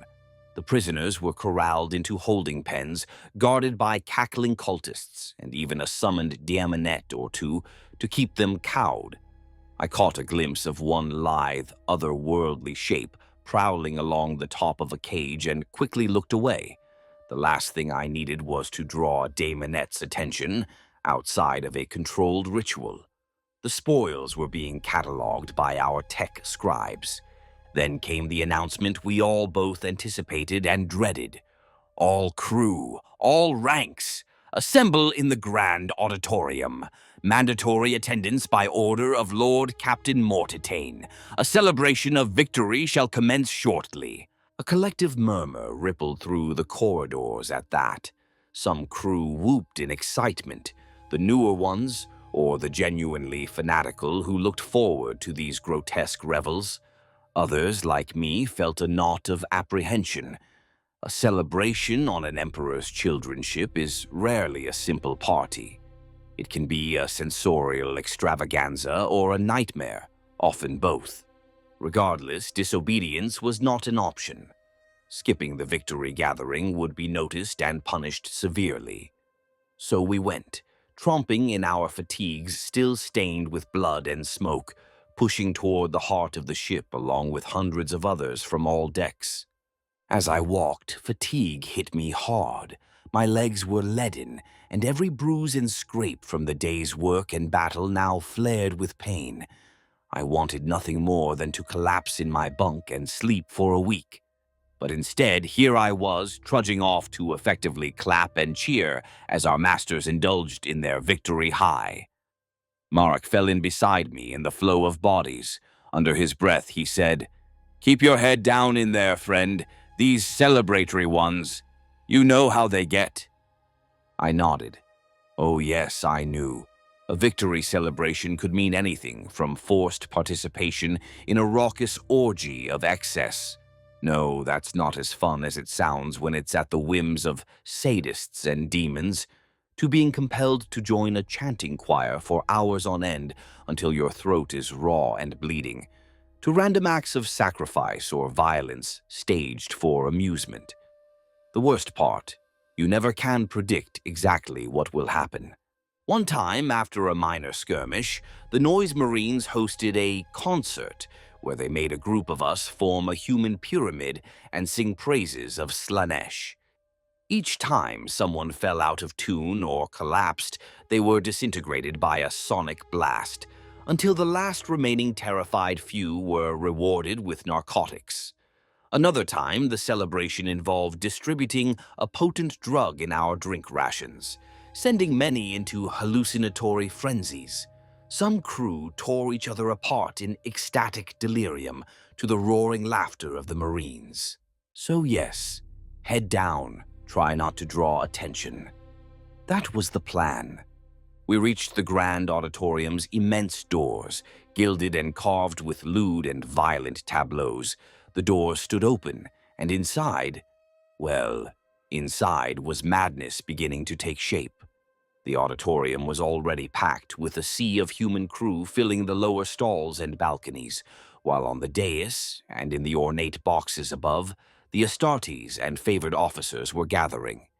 The air was heavy with incense, a heady, sweet-smelling fog that made my head swim a little. The incense no doubt contained some narcotic or psychoactive component that was common to enhance the audience's receptivity. I squeezed into a spot toward the back of the ground floor, shoulder to shoulder with others. We were all dirty, tired, wide-eyed. The murmurs of uneasy conversation mixed with occasional nervous laughter. Above, the sound of a harp being plucked, tuning up, signaled that the Noise Marines were preparing their instruments on stage. Straining my neck, I could see on the stage a setup both ornate and horrifying. Bizarre-looking musical instruments, amplifiers, and, oh no, racks of what looked like pipes or flutes, but they were IV tubes hooked into a row of bound prisoners. My stomach tightened as I realized those were some of the pilgrims, secured upright, each with tubes leading into their bodies, likely turning them into living instruments for some gruesome organ. The Emperor's children were going to perform a new symphony tonight, and the instruments included human beings. Whispers spread among the crew lucky enough to be near the front and see that. I heard one nearby cultist murmur with a mix of awe and dread, "It's the Symphony of Screams. They're going to do it again, like on Gathalamore." His companion shushed him quickly. The lights dimmed to a sensual low purple glow. A hush fell. I could barely make out Lord Captain Mortitane taking his seat on a throne-like chair at the center of the highest balcony, his inner circle around him. The dark Apostle Vorlex stood on the stage, arms raised. In his amplified voice, smooth as silk, he began the ceremony. "Brothers, sisters, faithful servants and warriors of the Prince of Pleasure, rejoice! This day we have brought low the servants of the false emperor and claimed what is ours. We celebrate not just victory, but the glory of sensation it brings." A cheer erupted. Some hollered praises. I clapped politely, making sure to look enthusiastic enough, but kept my expression controlled. Vorlex continued, pacing with theatrical flair. "Prepare your souls for an experience unrivaled. Our beloved maestro, champion Marcus Kine, has composed a new masterpiece to honor this triumph. A grand symphony of agony and ecstasy, and you all are to be the fortunate audience and participants." His eyes gleamed at that last word. I felt a chill. Participants. That meant this wasn't a passive show. Something would directly involve us. I exchanged a wary glance with Marek, who set his jaw tight. The Dark Apostle bowed and moved off to the side. From stage left, Noise Marine champion Marcus Kine emerged, resplendent in armor, painted with swirling patterns that seemed to shift and hypnotize. He bore no helmet, revealing a face surprisingly unravaged by mutation, one that could have belonged to a revered singer or a noble, if not for the unsettling emptiness in his eyes. He gave a flourishing bow to the assembled crowd, like a virtuoso about to perform at a royal opera. "Ladies and gentlemen," he spoke, voice charming and deadly. "Tonight, you are in for a treat. I call this piece the crescendo of pain and rapture. It is to be experienced not just with your ears, but with every fiber of your being." A low, excited moan rippled through some of the crowd. Yes, actual moans. Some of the more far-gone Slaaneshi cultists were practically drooling in anticipation of whatever euphoric torment was coming. My heart pounded. Fight-or-flight instincts sparked. But where would I flee? Even if I bolted for the door, improbable amid the mass, I'd be cut down. No, I had to endure whatever this was and hope to come out the other side intact. Kayane took position at a strange keyboard instrument. I realized with horror the keys were made from rows of human finger bones. Other noise marines and a few corrupted Mechanicus adepts manned instruments. A percussion set fashioned from stretched skin drums, string instruments with gut for strings, and the focal point, a large pipe organ-like array connected to the prisoners I'd seen. There were 6 of them, now gagged, but eyes wild and pleading, tubes running into their abdomens and throats.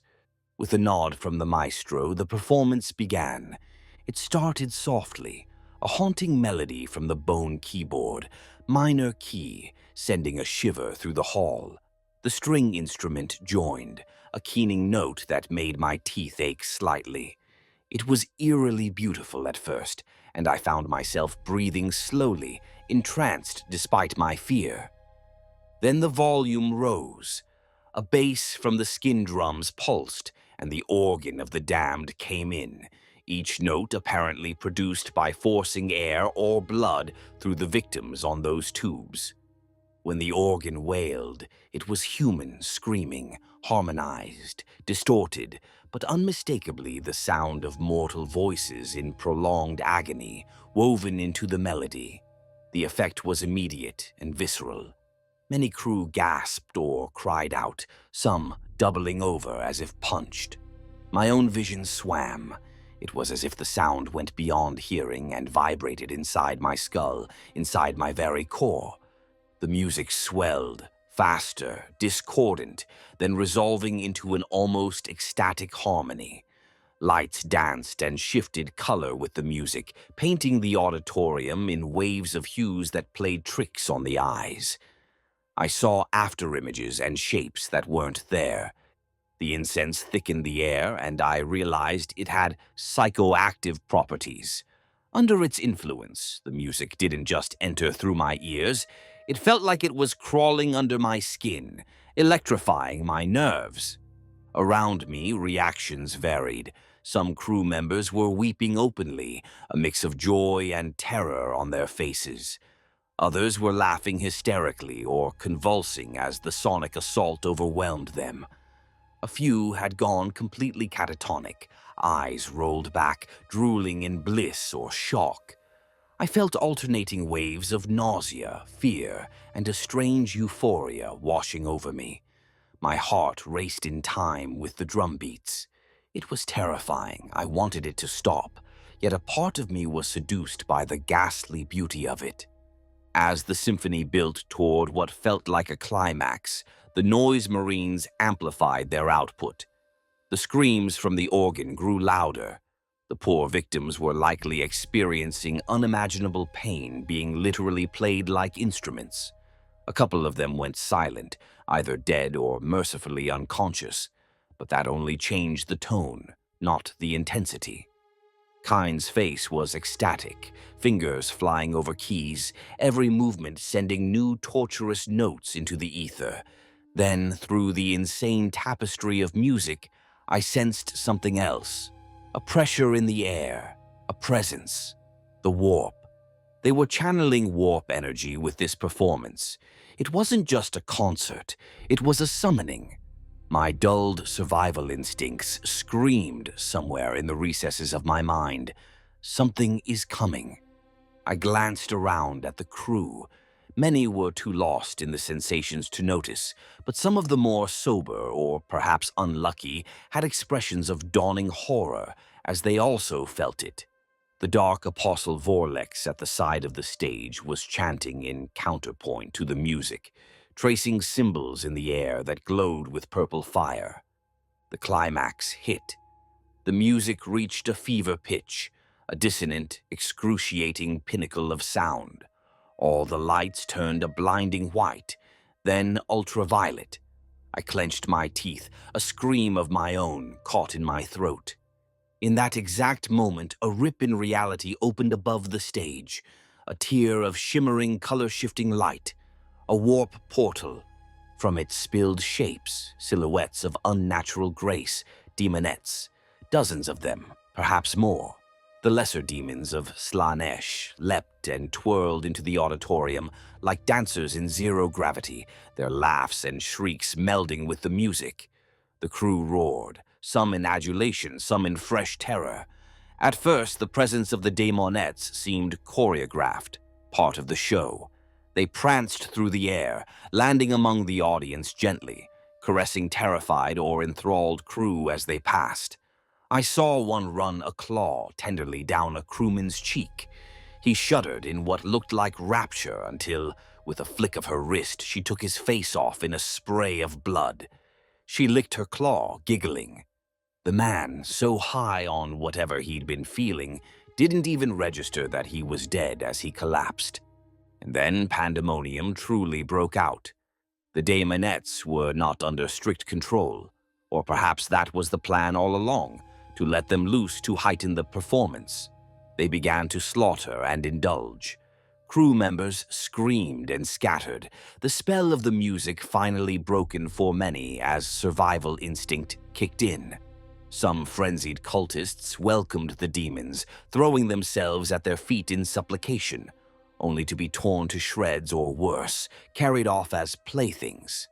Others ran for the exits, pushing and trampling in blind panic. The Astartes in the balconies mostly watched with amusement. A few joined in by picking off fleeing crew with bolt pistol shots or tossing down hallucinogen grenades to further spice the chaos. This was entertainment to them, the final crescendo of their symphony, death and madness unleashed. I found myself ducking reflexively as a daemonette leapt onto the back of the man right next to me.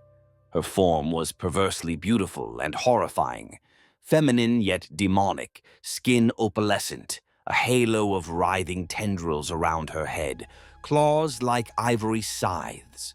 She wrapped her lithe arms around the man from behind almost gently, nuzzling his neck, then bit straight through his throat with razor teeth.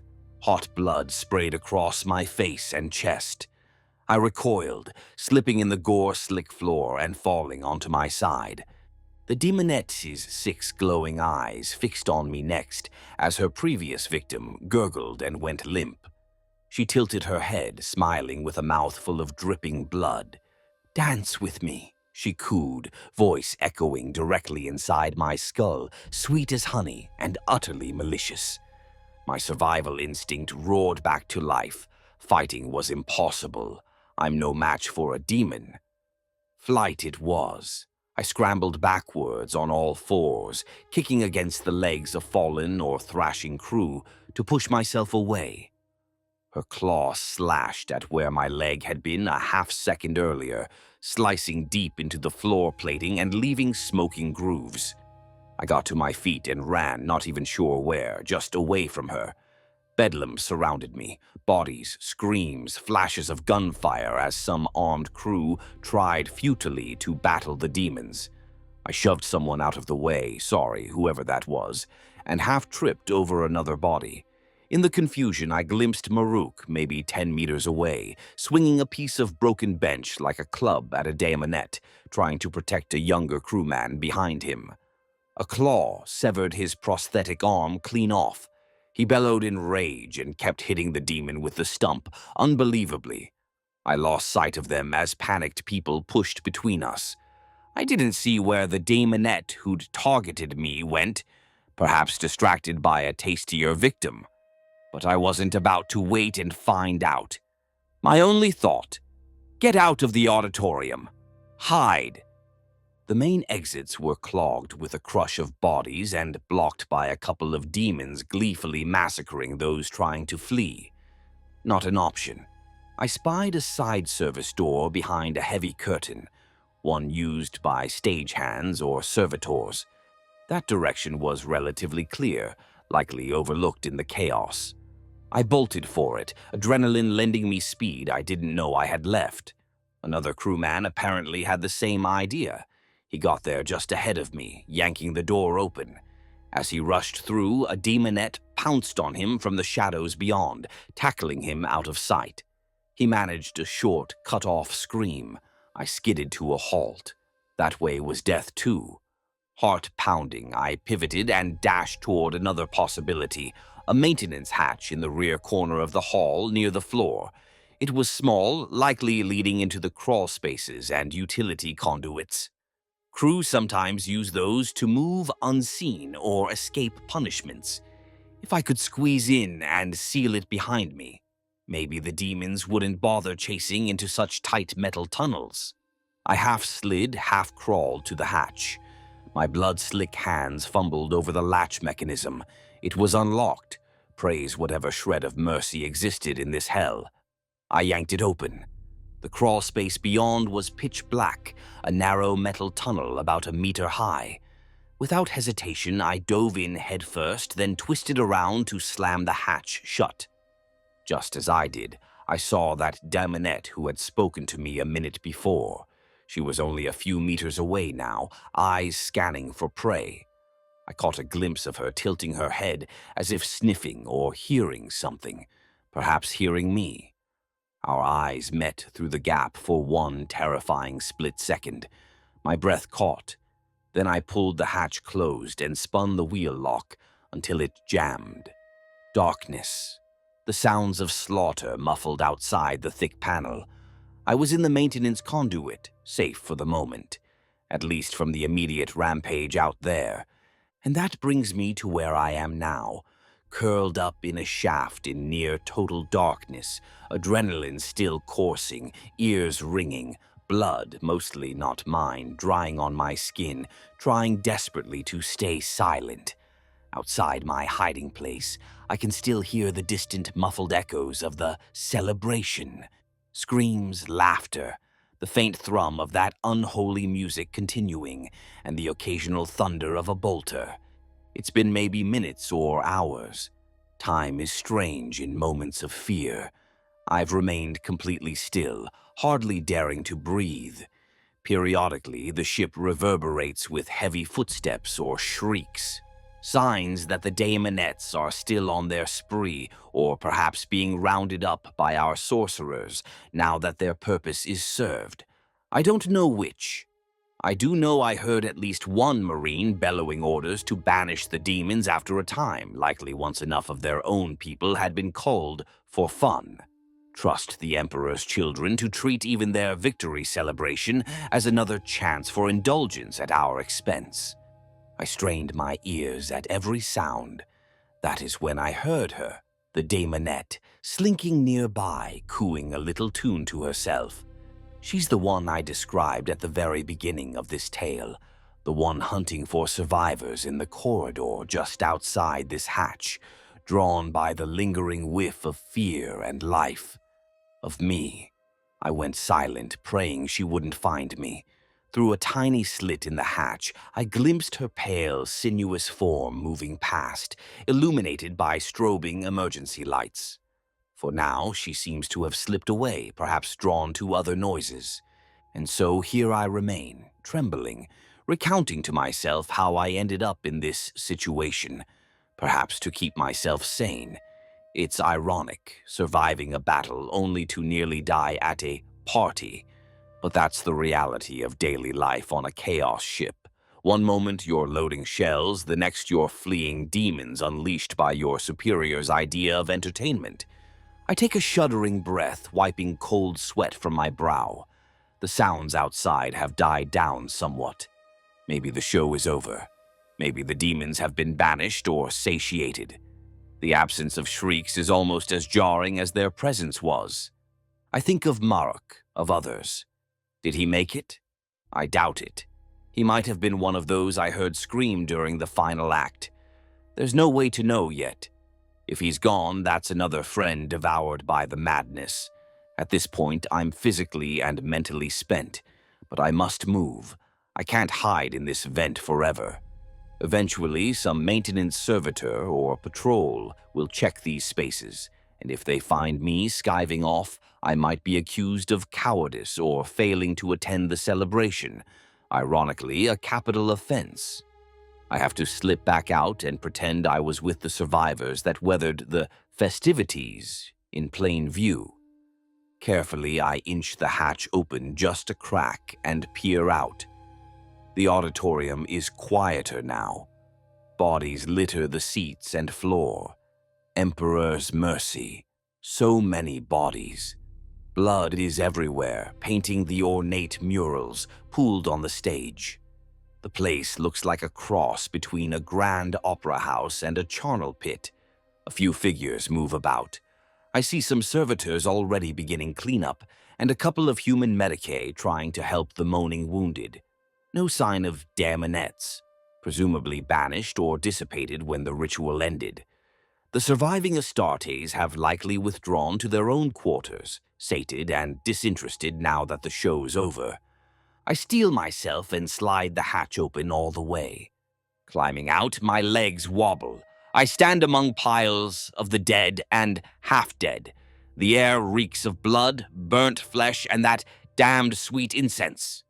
My head spins, but I'm alive. As I step over the corpse of a crewwoman I recognized, she had been kind to me once, giving me extra recaf on a long shift. A numb despair washes through me. We, the mortal crew, are nothing but playthings and tools to our masters. Entertaining us means killing us. Rewarding us means hurting us. That is the truth, day in and day out. And it likely won't change until the day I catch a bullet, a claw, or a curse with my name on it. I swallow that bitter realization down and limp toward the exit.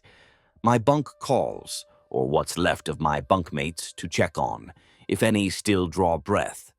With luck, I'll wash off this gore, catch an hour of uneasy sleep, and tomorrow, if the ship isn't completely in disarray, I'll be loading shells again, or patching hull ruptures from the battle.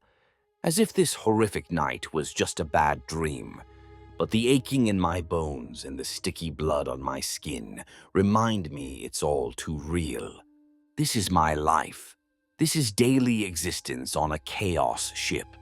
The horror, the fleeting moments of dark humor or camaraderie, the constant dance on the knife's edge between ecstasy and oblivion, waking nightmares and sleeping terrors. I chose this once, or at least I thought I did. Now all I can do is endure it, one day at a time, and try to hold on to a shred of myself in the process. I reach the doorway and pause, looking back at the grand auditorium, the scene of triumph turned massacre. Slick blood reflects the dim light in a smear across the floor where I had been hiding moments ago. High above, one of the gilded sigils of Slaanesh hangs intact, glinting beautifully, utterly indifferent to the carnage below. I breathe out slowly. Another day survived. A hollow laugh escapes my lips, surprising me. Against all odds, I'm still here, bruised, shaken, soaked in blood, but alive. And in the twisted calculus of the long war, that is perhaps the only victory a mere human can hope for, to see another dawn, or another artificial ship cycle in our case, no matter how bleak. I straighten my back, wipe the blood from my face with a ragged sleeve, and step forward, back to the only life I know, here in the belly of the beast. I shuffle out into the corridor, leaving that abattoir of a celebration behind. All around me, survivors limp to their stations or quarters, stepping over what's left of those who aren't so lucky. There will be more work soon. There always is. And more horrors, more celebrations, more battles in the endless crusade of chaos. I close my eyes just for a moment and take a long, shuddering breath. I'm alive, scarred, shaken, drenched in blood, but alive, on this ship that is as close to a miracle as one can get. So you ask what daily life is like on a Chaos warship? It's exactly what I've shown you. Terrifying, grotesque, darkly exhilarating at times, and utterly unpredictable. It's a life where the only constants are death, fear, and the twisted whims of our masters. A life where each morning might be your last, whether in the fury of battle or the depravity of victory. And yet, this is the life I have. For however long it lasts, I'll continue this dance on the knife's edge, half praying to survive, half wondering if perhaps the next nightmare will finally claim me and end it. Until that day, I remain at my post, a cultist crewman of the Emperor's Children, a survivor aboard the Insatiable Desire. Welcome to my world. This is daily life on a Chaos starship. An endless nightmare I endure with a grin and a scream, one harrowing day after another. And if fate is kind or cruel, maybe I'll live to tell you the tale again tomorrow.